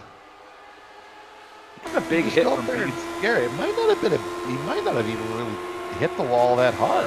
He kind of pancakes it flush. That'll be interesting. That's if you're gonna hit it, that's how to do it. Yeah, all day. Oh yeah, I would almost say that looked even a little bit of net code on my screen too. On the it might have been, but Frank made a pretty aggressive move. It was if very you go sudden. right on board with Dalton, and he never sees anything, and then all of a sudden, there it is. I got to tell you, I rode on board with Dalton, and the hitting the wall doesn't seem that bad. So I guess we'll see when the car gets going. I'm wondering, 48 to go, coming to 47. I think you pit now and forever hold your peace. I think you're probably right. By the way, I'll say this about Chad Dalton. Wheel is cockeyed in the cockpit of that race car to go straight. Yeah, that's... Is it drivable? Yes. Is it winnable? Probably not. I mean, drivable is a very loose term. Or tight. Yeah. Pit road, here they come. You called it. Yeah, you can call that drivable like you can call me a dietary coach. Just because you say it doesn't mean it's true. Well, that too. All the leaders on the pit road. I think every race car on the track is on pit road right now. This would be a good time if a fan wanted to run out and get their 15 seconds of fame. Here comes Big Joe. You know what? Once we come off of pit road, we got to talk about our. Where we go? A couple guys take tires. Some people. Boy, these are Lionel. Stall. And I tell you, it's weird. Lionel spent a long time on pit road, and I'm not really sure. That may be. You don't get the fresh tires for the end of it. I don't know. Well, Rigney took tires. Lionel did not. He just sat there for a long time. A long time. Like too far back, and then just didn't realize it. I don't know. Car never really moved. Maybe it was that much lighter on fuel. Right. Very quick shout out. Driver profile, Robert Bluen stayed out. Hey, He's going to get Robert. himself a bonus point for leading the lap here. This is the perfect opportunity to bring this up. Well, there you see with Robert. Some of the stats might be wrong there. Got 1 top 5, 6 top 10s. First start. The Homestead Season 1, his first start, best finish of 5th. That 1 top 5 there. Robert, I remember that. He's always been around. A great guy to talk to out there. At 30, how many? 35? 35 starts. I've been corrected. 35 is better than 0. Indeed. That's very true. Well, I mean, I'd almost be a record. No career starts, but 6 top 10s. Yeah, that would be impressive. You're right. And come to think about it, is he still staying out? So he, just throwing this out there, he pit with 32 laps ago. And Beeser's staying with him. I kind of don't hate it. So my scoring tells me Frank Beeser pit, which seems impossible. Correct me if I'm wrong. I mean, there's no way Frank Beeser pit. Oh, Amjad says Frank just drove straight through pit lane. Let's go check. He sure did. Boy, Frank literally drives straight through. Okay, so Frank did pit, Brian. He didn't take fuel. Kept going. Yeah, that's I have no idea when his last pit stop was, but this could be interesting. Yeah. I wonder if Robert's going to peel it off and pit this time. Coming to 1. I don't know that. I'm telling you. So Robert once won a race in IndyCar by outfueling. Yeah, there he goes. So he outfueled everybody at Chicago once, and everybody looked up with about 10 to go and went, "Wait a minute, where's the leader?" Robert was on the other side of the track. We all went, he can't make it. Checkered flag came out. Guess where Robert was? Still on the other side of the track. He won. He sure He's did. gonna peel it away. So now the lead has cycled around to Frank Beeser and Big Joe Hassert just off his rear wing.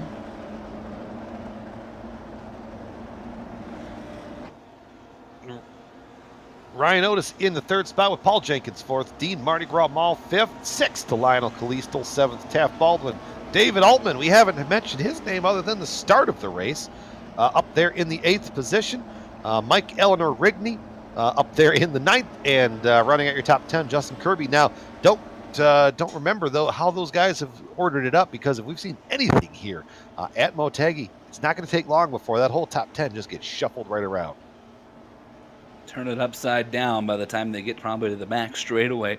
Frank Beeser has basically no fuel compared to everybody else, so he should have plenty of speed. Got his first career top 10 last week when he was the driver profile at ISM in Phoenix. Finished in the 7th position, and well, boy, wouldn't it be something if he got his first top 5 here tonight at Motegi, or maybe even picked up a win. He'd want us to profile him every single week. Every week, no kidding. Pace cars off. Beeser on the loud pedal now. Boy, took his time. He got there, though.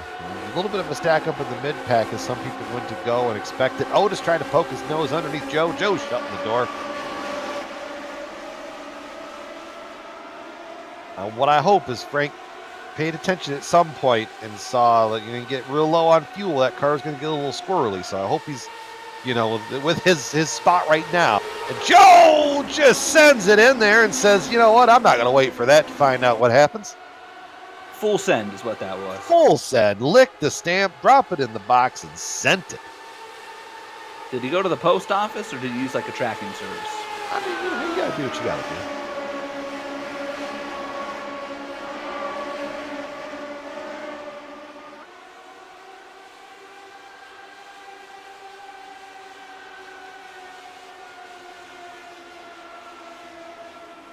Ryan Otis wants a piece of the lead. He actually, to fit this right, Express Mail Service is the fastest international mail service from Japan. So there you go. Take that back to the bank.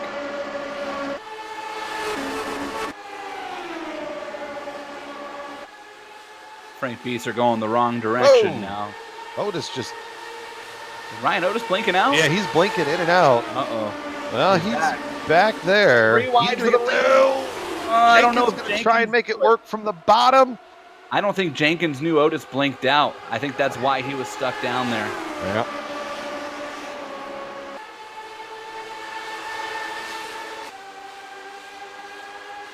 And for what it's worth, my splash top just blinked out. I won't know what that... 3 of us do. Big Joe to the lead. Here comes Mardi Gras. Here come those teammates, Callisto and Baldwin down low. Otis blinking again and again. And again. Oh, Joe! baby. Oh, Mardi Gras. Gillette doesn't have anything on that. That was the closest shave. Man. Get right there.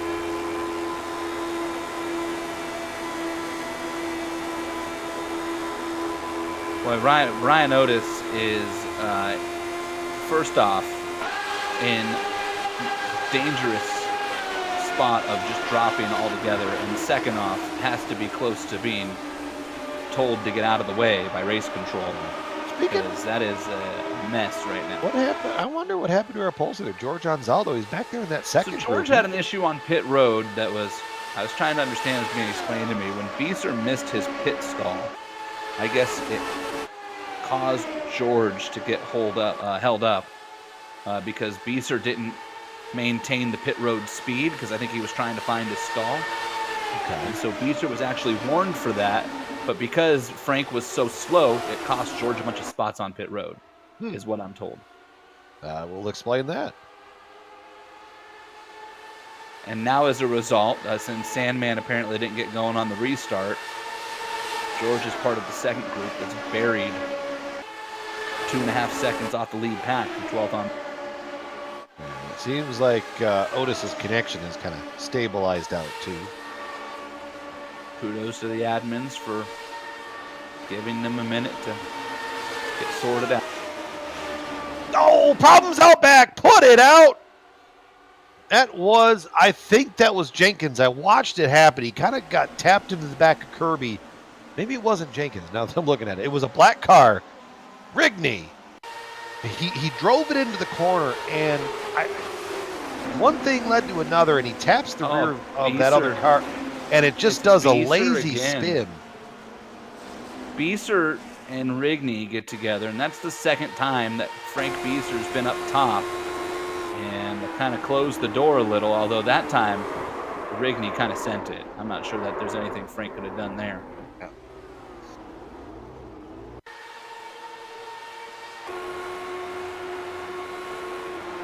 Well, I tell you what, Eleanor did a nice job getting that thing stopped before she hit the wall. Yeah.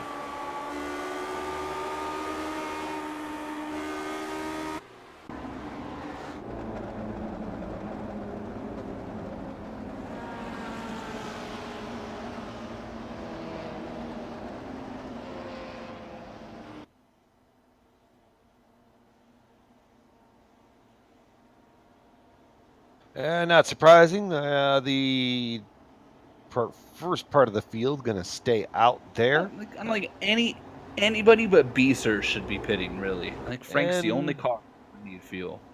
And even Frank said, whatever, we're staying out. Who needs fuel? I don't need no stinking fuel. Wonder what 2 to green or would be? Should be. Okay. Well, all right, why don't we take a break here, Brian? Give us a chance to refill our beverages. Maybe take a quick break. And we'll be back with the final 35-plus laps of this one. This is the Sim Experience 175 Twin Ring Motegi.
The Sim Pit is an entertainment channel dedicated to the world of simulated motorsports. The Sim Pit is a leader in providing the sim racing community with news, reviews, interviews, DIY pieces, and instructional videos to make sim racing a better experience for all.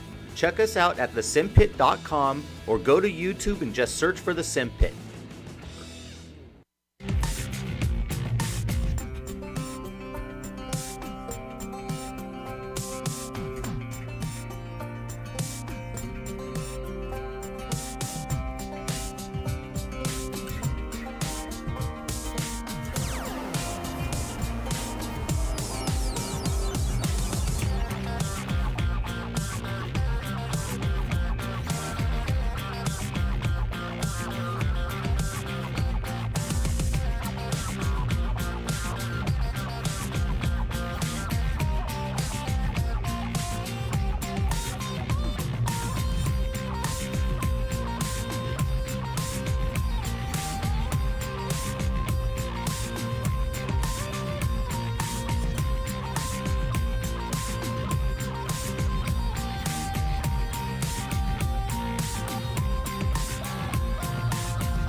"33 laps to go when we go back green here in the Sim Experience 175 at Twin Ring Motegi in Japan. I'm Jason Galvin. He's Brian Yazik. I'm Jed Yaman calling the shots behind the scenes.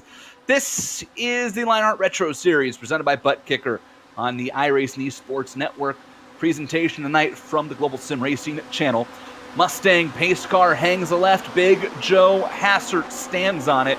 Green flag is back out. The Big Joe Show takes the lead with 33 laps left in this 113-lap race. It's Big Joe, Dean Mall, Ryan Otis, Lionel Callisto, Taft Baldwin, David Altman, Eric Brock, Paul Jenkins, George Anzaldo back into the top 10, and here comes George Sandman with him. George got a better restart there and was able to maintain with that pack ahead. So as these guys start getting too wide, 3-4 rows deep, look for George in that 6 machine to try to get back up into it and get a shot at it here by the end of it. But Big Joe is fighting off all comers right now. Otis inside of Mall takes the lead. I think Ryan Otis has led the most laps in this race, although I'd have to see some sort of official chart. I don't know. Yaz, does your scoring show you who's led the most laps? Mine doesn't. It does not. I'm looking at Amjad's here. See if I can spot something. Battle for the lead. Otis inside of Big Joe. Big Joe to the outside. Will he get the run? Otis back on the throttle. Keeps it tucked nice and low at the stripe. This lap's going to go to Ryan Otis back in front. Give it to the Oregon driver, and Big Joe's going to have to tuck in behind Otis here, I think. He will. He's going to have to close that door before Rigney gets there, because Rigney's also going to bring the riding shotgun teammates up of Teft and Lionel Callisto. Now you got 5 cars up there. Look at that green car back there. Eric Block. The guy was backwards on the track twice, and now when the money time is coming, he's in the 6th spot. I hear Eric Block's a big fan of Danny Sullivan. I spin to win, baby. Just throwing that out there. Otis, Big Joe, Dean Mall's got his hands full of the riding shotgun teammates. Joe's going to pop out. Mall's going to go 3 wide. Here we go. Business picking up. 29 laps to go here at Twin Ring Motegi, and they're 3 wide for the lead into turn 3. Big Joe trying to keep it up top of Otis. Can't do it. Ryan Otis hangs on. Joe's going to cross him over down the front straightaway. Hassert's got a nose on Otis as they head into turn 1. Wheel to wheel they go for the lead through 1 and 2. New leader, Big Joe Hassert to the point. But here comes Otis and Mull right back. And there they go. Joe's going to go from the lead to the middle of the 3-wide sandwich here. He's got Mardi Gras to the inside and Ryan Otis to the outside. The riding shotgun drivers just watching, and Joe just sends it in from the middle. Gets a good run on quarter exit. Going to be able to keep both of them at bay at the time. There's a black and yellow car. I think that's David Altman. All of a sudden, where did he come from? Welcome to the party, David Altman. Top 9 cars all tucked up. Sandman a little further back from them. Kirby as well, the kind of single file behind Altman. 2x2 from 2nd to 9th right now. Looking for the lead is Dean Mall to the inside of Big Joe. Otis to the outside. 3 wide once again as we head into turns 3 and 4. And the downshifting corner at Motegi back on the throttle in 4th gear for Hassert. Will bring it out and use that torque in this L79 to take the lead and cuts down in front of Mardi Gras. So I don't want you in front of me or inside of me as we get to turn number 1. Otis to the outside, doing a nice job holding off Mall. And now Big Joe's going to have to play the arrow wash game down the back straightaway and pick and choose who he wants to bring. It's going to be Mall who comes down low. Hassert to the middle. Otis pops up top again. 3 wide again into turn 1 and 2. And that wasn't the only spot on the track. They were 3 wide. Business has officially picked up with 26 laps to go as they come across the stripe, and almost a wreck between Hacker and Kirby as they came up off of 4. Right now, the top 13 cars is JP Windchitle's up there as well. Yeah, everybody knows the time is winding down. The give and take has become a lot more give and a lot less take. Big Joe swinging it back out to the top there. He's going to be up the top of 3 wide this time. Oh, wow. It was sending it from the bottom was that. Oh, and he hits the apron too.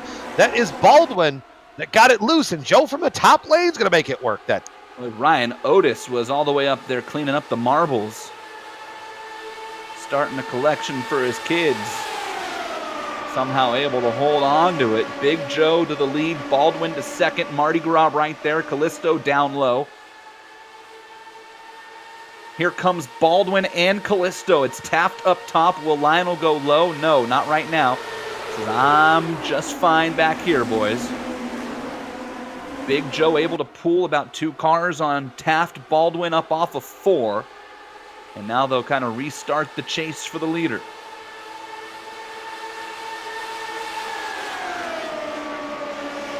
But still, though, Big Joe out front, maintaining that lead. He's in the spot that he kind of wants to be in right here.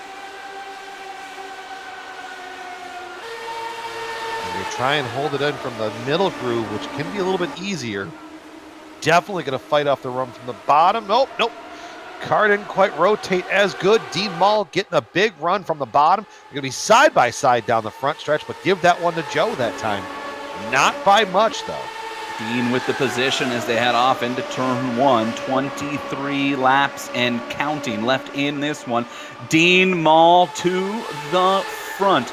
The underdog of this group for sure, with the Majors teammates up there, and Big Joe and Paul Jenkins, the veterans of the Lionheart Series as well, but it's Mardi Gras. Oh, here goes Eric Block around, and he's going to collect another car. Put it out. It just got up there, and it got up, and it did a lazy spin. I don't know who ran into him. That was just wrong place. You see it right there. Kirby. Nowhere he could have gone. Well, I tell you what, Eric Block, he got into the corner, and he was up top of Otis and Jenkins. And when he lifted and turned the wheel, it did the wobble. And we all know what the wobble means in the L79. It means you're going for a ride. And I tell you what, he chased it and chased it and chased it, and he was going to get away with it. But when it spun back down, Kirby just nowhere to go. So if Kirby's not there, Eric Block would have spun and not hit a thing.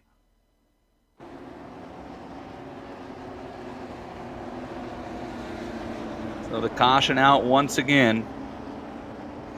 Dean Mall did get around Big Joe Hassert there before the caution, so that will put Mall up to the lead. Big Joe 3rd, and then you got riding shotgun teammates there. Taft Baldwin, Lionel Callisto 3rd and 4th, and Paul Jenkins rounding out the top 5 right now, as we're going to be 21 laps to go here.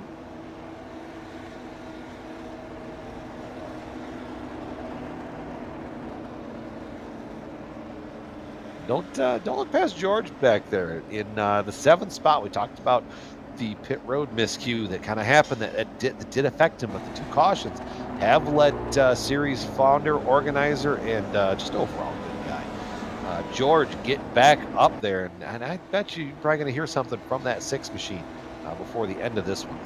This is the 7th caution of the Sim Experience 175 here at the Twin Ring Motegi. Sim Experience and the Sim Experience AccuForce Pro V2 Complete is the premier professional racing simulation steering system. For more information on the entire Sim Experience ecosystem, including that GS5 seat we talked about earlier, the Stage Series motion systems, and the SimVibe software, visit simexperience.com. Remember, you get a discount as well on that Sim Experience SimVibe software if you go to the website, simexperience.com, and use the promo code SimXLion. You get 5% off of that SimVibe software as well. So what you're saying is X did give it to us. X gave it to us. Good. Yep. First he stopped, and then he dropped. And then he set up shop. It's been too long, yeah. It's a Rough Riders row. 15 when that song came out, not even. DMX, right? Yeah. DMX. Yes. Yeah. That song made for one of the funniest moments in one of my favorite, most underrated movies of all time. Down to Earth. There you go. I was going to say, you're just going to let that. Was that? Did you know it? No, I didn't. I know the movie. Wasn't it? Down to Earth. Was that David Duchovny one? And what's his name? No, I might be thinking of the wrong one. Never mind. Chris Rock. It's Chris Rock. Good old Chris Rock.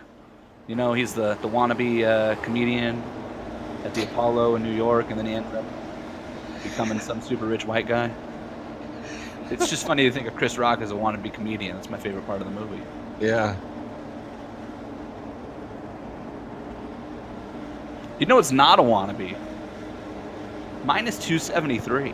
No, minus 273 is not a wannabe. They are the premier name in karting gloves.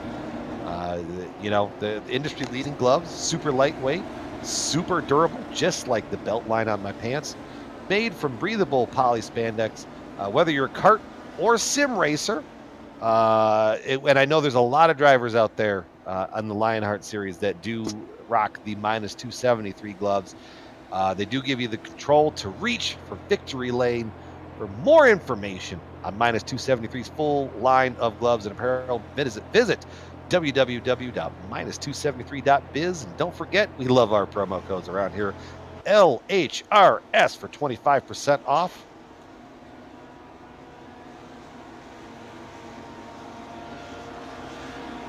Lights are out on the pace car. One more time around, and a reminder that you can also head to Butt Kicker's website, thebuttkicker.com, and use that promo code LION25 for 25% off there. Boy, we got discount codes for Clipping That Apex, and for Viva Motorsports, and for Plasma Tracks, and for iRacing iFlag, and am I missing anything? No, iRacing iFlag, you know, you get 25% off there too.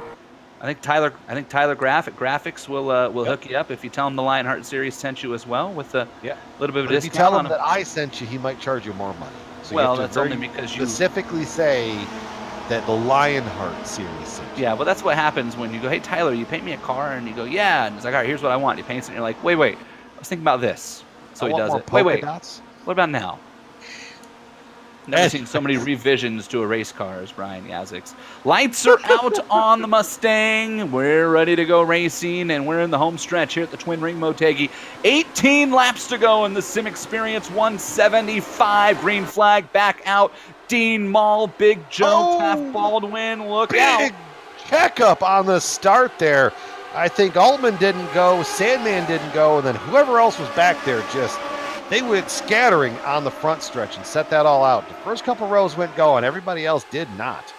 Somehow they've all managed to stay close enough to where I think they'll be okay. There's a gap from Otis to George, and as long as Sandman doesn't get around Inzaldo here, and he won't, I think George might be able to pull that gap back. Big Joe with a power move there. He got it, a great run using the draft, sent it right up to the fence to the entry of turn 3. and drove it straight in, and that let him get side by side with Maul down the front stretch.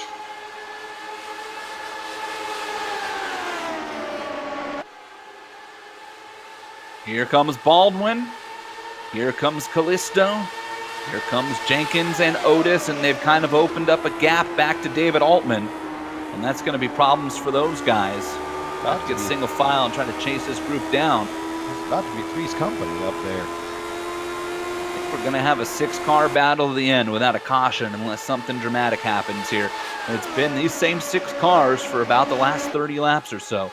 Mardi Gras, Maul, Big Joe out in front, the teammates and Baldwin and Callisto, and then Paul Jenkins and Ryan Otis, who has been one of the 2 dominant cars of this event, along with Joe Hassert, sitting back there in the 6th spot, trying to strike 3 wide, and look out, Joe! That car was wobbling. You could see the driver, you could see the hands on the inside of the steering wheel. It was swatting flies inside that cockpit. It was kind of like not going to like that. Tommy Boy.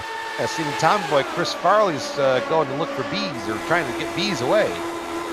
Joe's going to stick it inside of Baldwin in 1 and 2 as a result. Baldwin and Callisto are going to kind of team up together. Paul Jenkins seems to be running with them. That works for me. All the cars look kind of the same. Makes it easy. Bright cars down low, black cars up top as they go into 3 and 4. Dean Mall out in front has to love what he sees out the side mirrors of that Lotus L79 right now. Mardi Gras opens up a 0.2 of a second lead with 14 laps remaining as we start lap 100 at the Twin Ring Motegi, and here comes Taft Baldwin. Baldwin pops to the outside. The Texan wants to go to the front. Big Joe right there as well. Will he make it 3 wide? He's thinking. He says, maybe not on this lap as Otis comes in down low. Jenkins drifts up. Look out, Callisto. They all get through there and sort it out. Up off of turn 4. The battle continues as Hassert squeezes it into the 4th spot. And Taft Baldwin's your leader at the stripe. This is, there's no more give and take. There's no more time to think and plot. You've got to know what you have to do by this point in the race, or else you instead of racing for the lead, you're going to be fighting for 13th. So you got these guys up here, Otis, Maul, and the riding shotgun guys, like Baldwin and Callisto. These guys have been up here. They know what moves work. They know where they want their cars to be. So getting this rundown here, now we're coming with 12 to go. This is where this is what's going to separate these guys out. This is where you got to know where you have to be, what you got to do. The teammates, I almost think, and maybe they're not doing this on purpose, but it almost seems like Taft and Lionel are too dead set on being together, if you get what I'm saying. Yeah. And as a result, they keep trying to get linked up, and I'm not sure that it really matters at this point. And as a result, they've fallen backwards, and now they've got company because the whole field, and I mean the whole field, has caught this group as they've sliced and diced. That was exactly what David Altman and George Anzaldo and everybody else needed. We went from a 6-car pack for the lead now to a 15-car pack, all the way back to Tyson Landis, who I'm not sure I've said his name once since the grid, but he's in 15th and has every chance of winning this race as Big Joe Hassert does, the way things are going right now, as we're like 12 wide. Put it in turn 3. Put it out. That was Altman. You could sense something was coming. Way that the intensity had wrapped up. You got Altman. There's a car upside down smoking. Altman, Callisto, and George Anzaldo are the 3 cars wrecked, and none of them will finish this race. And boy, do you feel for Lionel Callisto, who spent the entire event basically in the top 5, and George Anzaldo, who crawled his way all the way back up into contention for a win. All for naught.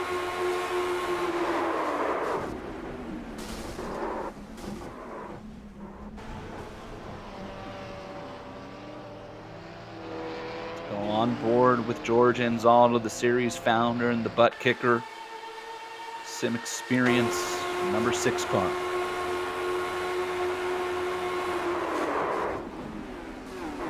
Not a thing he could do. Yeah. That was just kind of an unfortunate meeting of the minds there. David Altman came up. He was trying to get the draft off of Taft Baldwin, and Lionel was holding his ground with his teammate in front of him. Together they came. If we had to blame someone for that, it'd probably be Altman, although I don't know. Like you said, Yaz, at some point, that was coming. Effectively, what you saw was it's got the old story of the finger that had it, or the boy that had his finger in the dam, and eventually the dam was going to burst, and it's just a matter of where, when, and how many people are going to get caught up in it. Unfortunately, for those drivers, they just happen to be right there when that wall of water hit.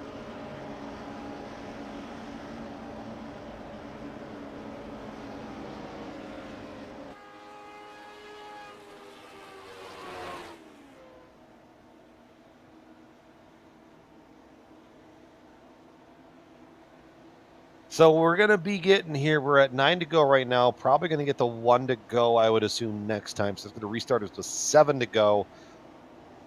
I would probably say the 5 to go or 4 to go. Next flag is going to end it.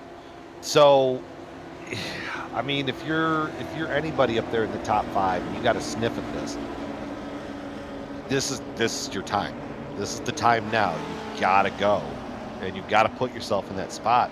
Well, and maybe you don't. Maybe you thought maybe you didn't want to lead. With 4 to go. No, you want to lead everything now. But yeah, you want to be in front now because in case they do pile up again, you're in the lead, man. Easy win.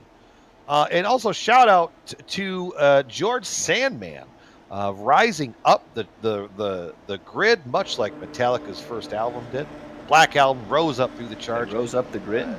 It rose up the charts, rose up the grid. He started 25th. He's in the 6th spot now. So good job there, Sandman. I see what you did there with Sandman and Metallica. Yeah. Was their first album Black? Are you sure about that? I don't think it was the Black Album. That was the one that had Enter Sandman on it.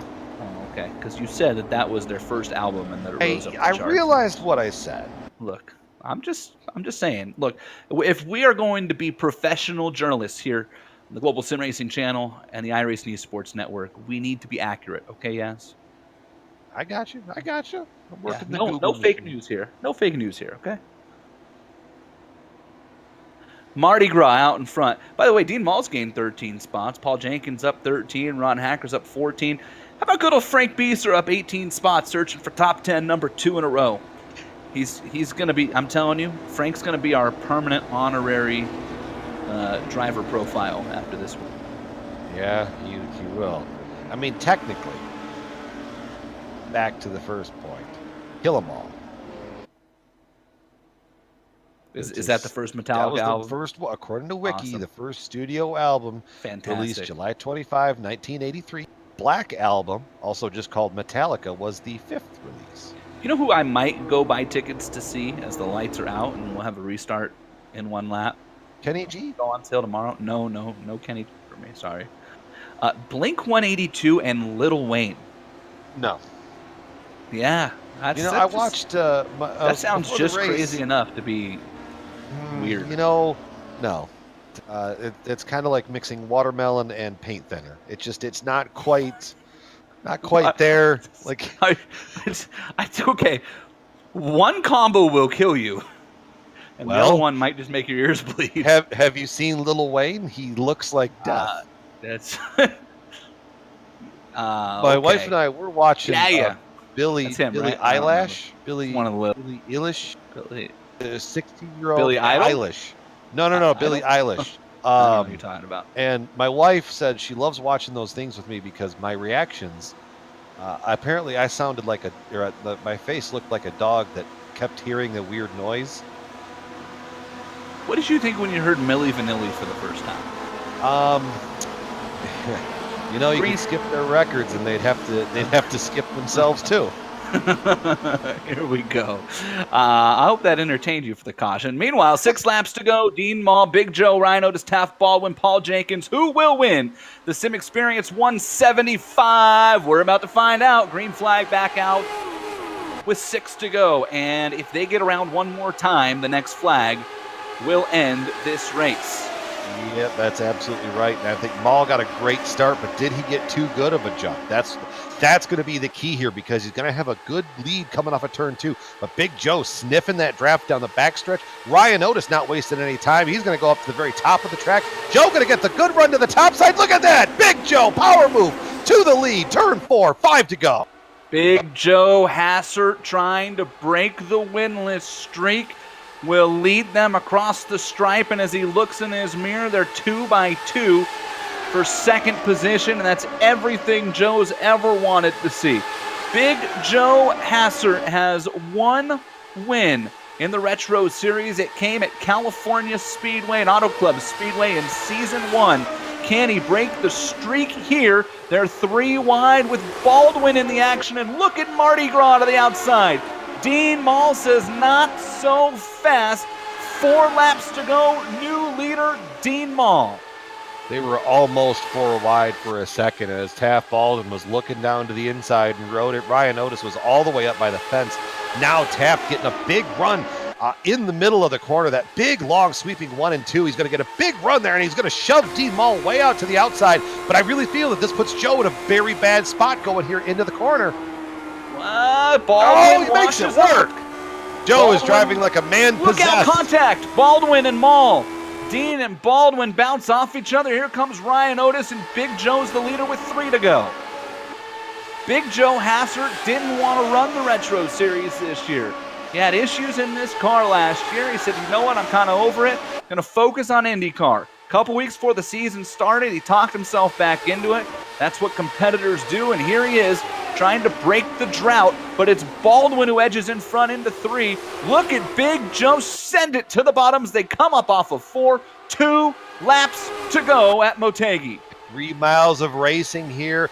We got Big Joe. He's in the spot that he wants to be in. I doubt you're going to see that number 4 machine move very far away from the white line on corner exit and entrance. He's got his line figured out. He knows how to fight these guys off. It's going to take a big run from Taft or Dean or Ryan Otis or even Paul Jenkins or George Sandman back there to get a run at it. Now George is going to give up the middle here, but he's going to get that good run. He's going to give up the bottom and get the run from the middle. Mull wiggles on the bottom side. White flag is in the air. Big Joe is in the lead. Here we go. Jason, take it to us.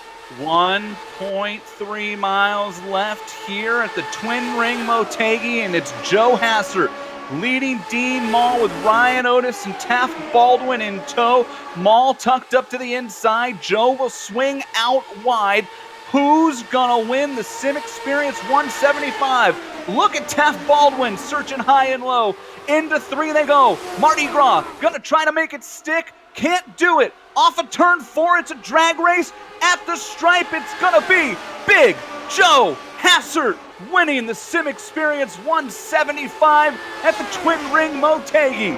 Joe Hassert's streak is over, and for the first time since 2017, Big Joe Hassert is a winner again in a Lionheart Series, and he does it in the L79 in the Retro Series presented by Butt Kicker here at Motegi.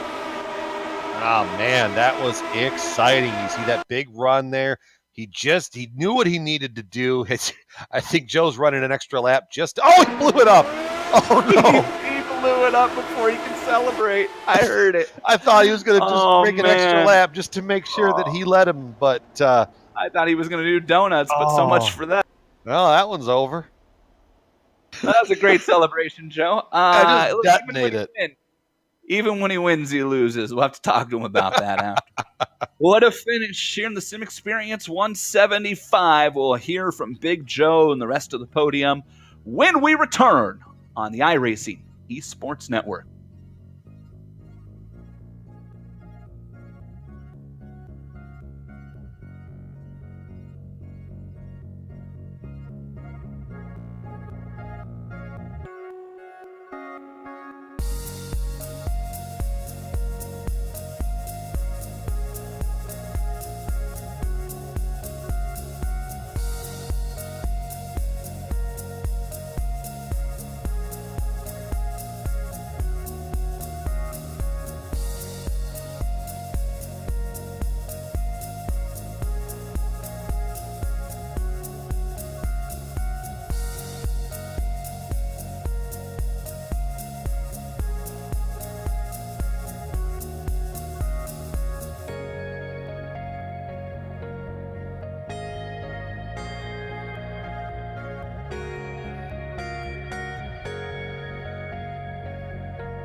What a race.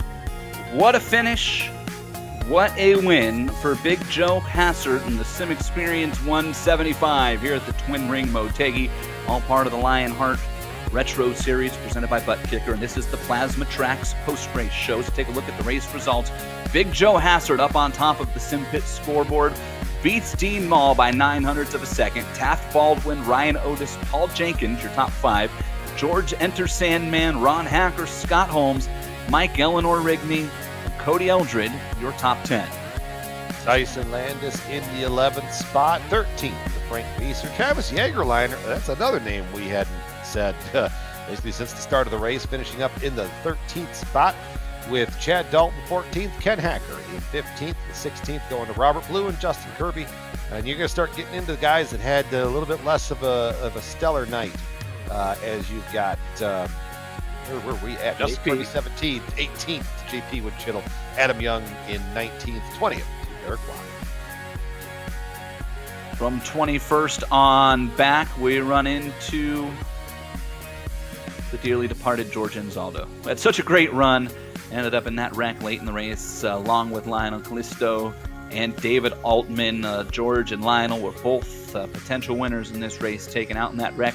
Pat Dotson in his series debut runs into some troubles. Chris Lanini, 25th. James Paulson, Stefan Schlocker, who spun out of the lead in 27th and took Dustin Wardlow and Joshua Gaiman with him. And then David Clymer in 30th, who pancaked the wall all by himself early on. So speaking of pancaking the wall, and it's unfortunate we have to use that segment there, but if you want something great to put on your wall, if you want to pancake your walls in a good way, and the only way to do it, plasmatracks.com, plasma-tracks.com. If you know, original race art, motorsport trophies. This whole Victory Lane post-race show is brought to you guys by. I'm going to print that logo. I'm going to put it all over my room here. Motorsport trophies. Home decor, motorsports fabrications. They ended up doing the Iowa Cornhole Tournament trophy for us last year, and that was an amazing looking trophy. Words cannot do justice the uniqueness of their wares. The only way to fully appreciate the artwork is to see it for yourself. But I'm telling you what, kids, one visit, just one, is all it's going to take. And the next thing you know, you'll be trying to convince your spouse, yourself, your wallet, your financial guru that you need a Plasma Track wall art hanging in your home. Plasma-tracks.com and promo code LRS2019 to get 25% off of your order at plasma-tracks.com. Brian, will you can you help me financially plan for a Plasma Track? I can make that happen for you. I like Let it. me, I got my stuff going. They are incredibly affordable for the quality of work that they do.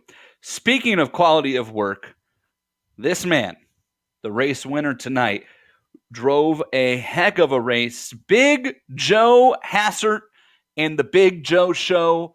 My friend, finally, welcome back to Victory Lane in the Lionheart Series.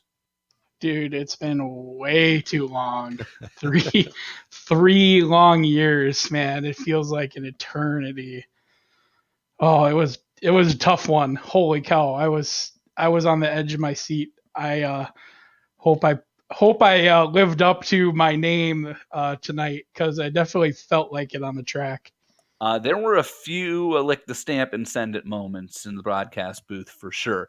Taking me through the last couple laps there in that restart with 6 laps to go, and you had Dean Mall out in front, and you were able to get around him, and then the Hornets' nest that was stacked up behind you. What was the strategy over those last 6 laps? I wanted to be able to get that second lane. I felt like that's where I was the best. But everybody was just sending as hard as they could. You don't really, you have a parachute on when you're in front, and basically you went where everybody else put you. But I was able to, I don't know how. I think I was sideways a couple of times through 3 and 4, but I was able to get through 3 and 4 the best, where I think I was just beating everybody out of that corner. And I made sure that I positioned everybody behind me coming off of 2, so I could get my lane through 3 and 4. And once I stuck it in 3 and got back on the gas, then I knew. So it was a tough one, man. There was some hectic moments, some scary moments. It was crazy.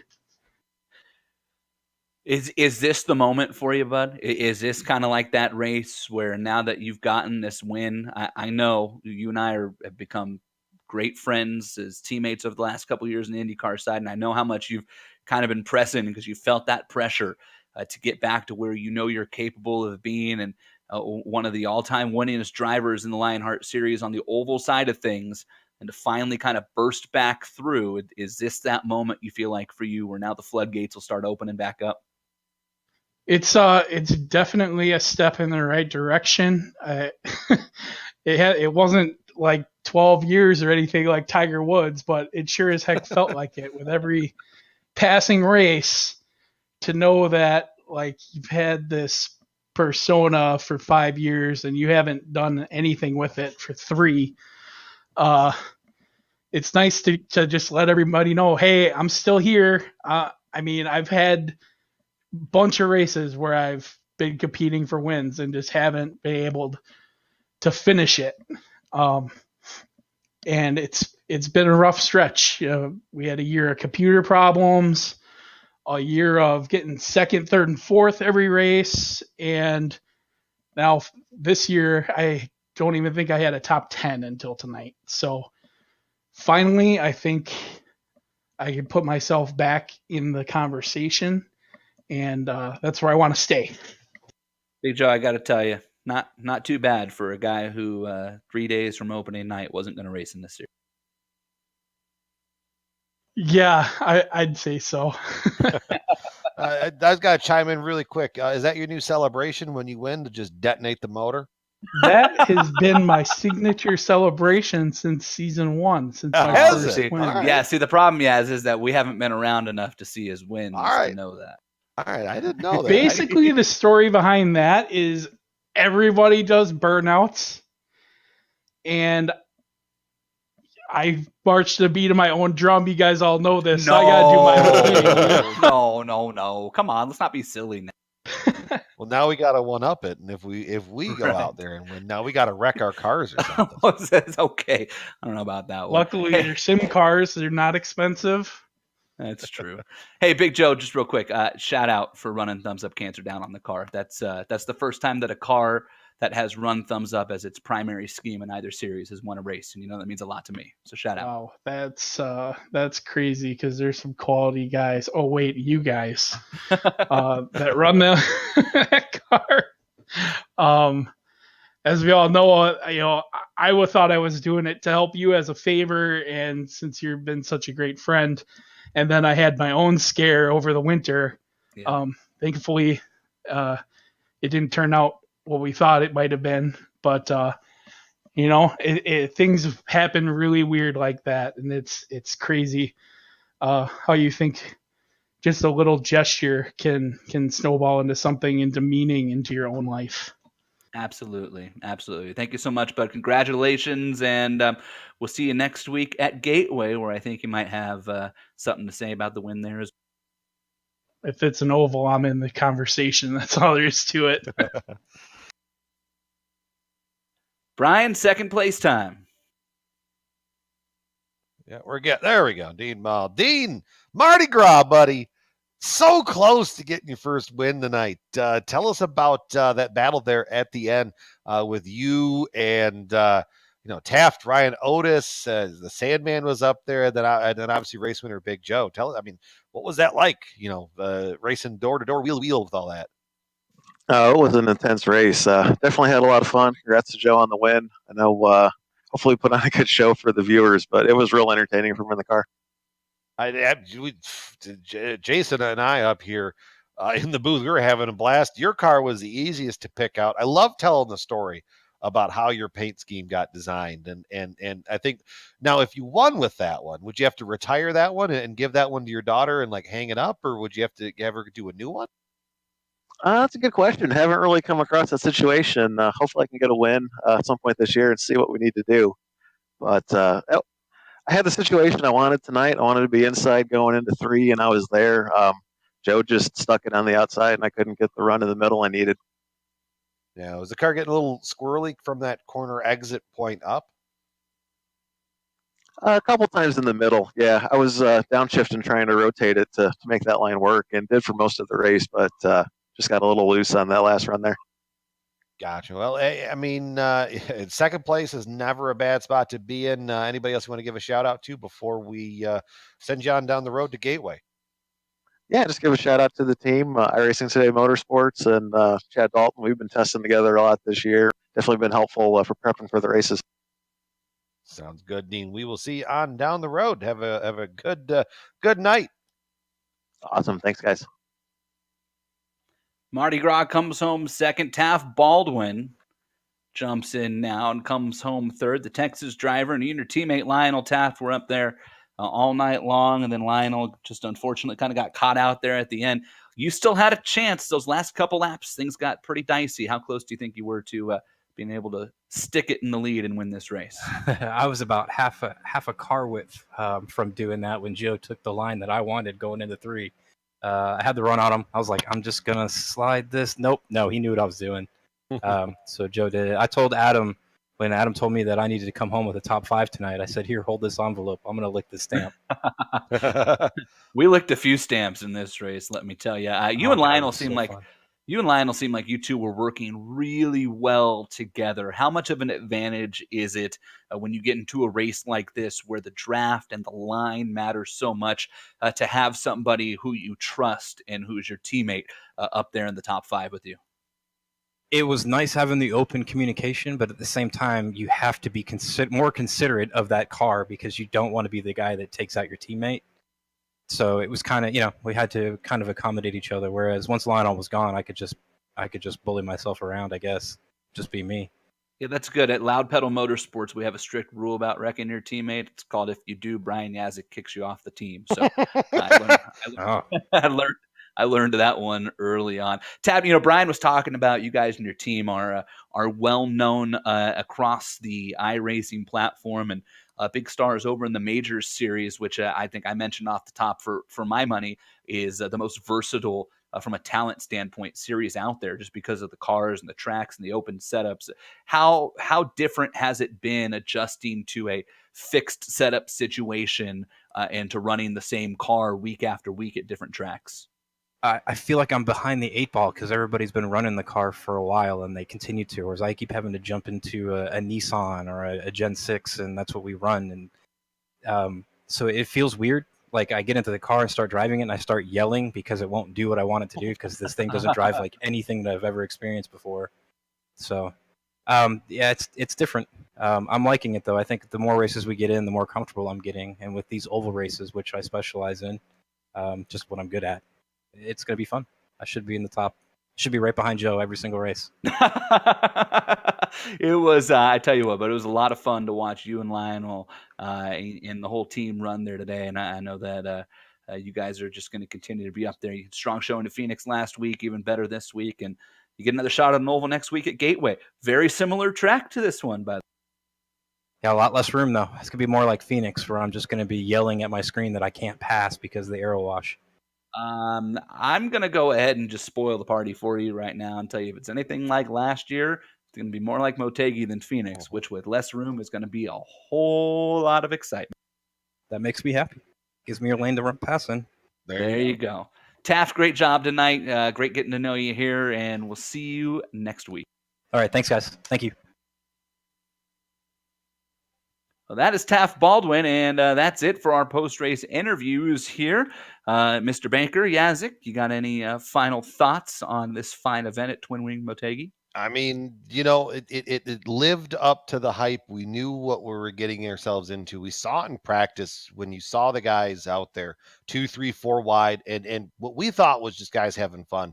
Really, and a lot of those people that were doing it, they were testing. They were figuring out what they could do with those cars and how they could make it work for them to get themselves into that winning position. And you saw it tonight. Big Joe, Dean Mall, Taft Baldwin, Ryan Otis. I mean, these guys all knew what they were doing going into it. They had a plan, they stuck to it, and they executed. Partner fun race. Heck yeah, man. Can't wait to do it next week. Let's do it again in, I don't know, about 7 days or so. Absolutely. Want to thank Butt Kicker for jumping on board as the series sponsor in the Lionheart Retro Series this year, and for all of their support of the Lionheart Series now over the last year and a few months. Been great having them on board. Of course, everything that George Anzaldo does for the Lionheart Series, for both series, and his great admin team that he has assembled that work tirelessly to bring you these events and the great information that we have as broadcasters and when we're behind the wheel to bring us the great events that we get to compete in. A big shout out to all the software and hardware providers here on the Global SimRacing Channel and on the iRacing Esports Network. You see some of these companies that help sponsor the league on the screen right now, and some of the companies that help make it happen for GSRC are popping up for you next here.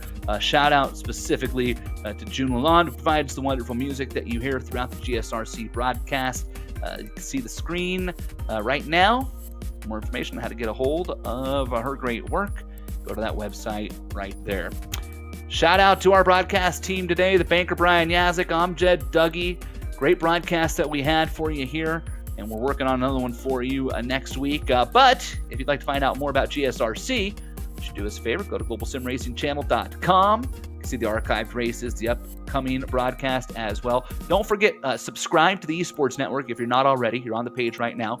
And then search for Global Sim Racing Channel and subscribe there as well, because this race will get archived there in a couple weeks, and then more races and et cetera, et cetera. You see races coming up. The Lionheart IndyCar Series going to Belle Isle. Brian Yazik was like, guys, I got a great idea. Let's run 2 races at Detroit. Great job, Yaz. Put the LPM colors on it, too. Yeah, great job, Yaz. We'll see if I get to lap 3. I think I'll be the highest finisher on our team. That'll be interesting. But before we get to Belle Isle and the doubleheader in the IndyCar, we got to do it in the Retro Series. Again, we mentioned it next week at Gateway, the 16th of the month of May. The Sinbad Vapors 200 in the great state of Missouri. We've got some other great races as well. You see cycling through coming up here on both the Global Sim Racing Channel and the iRacing Esports Network. Make sure you mark them down on your calendar. Batteries not included. That's a fun league. Never watched one of those races. That's going to do it for us here from GSRC.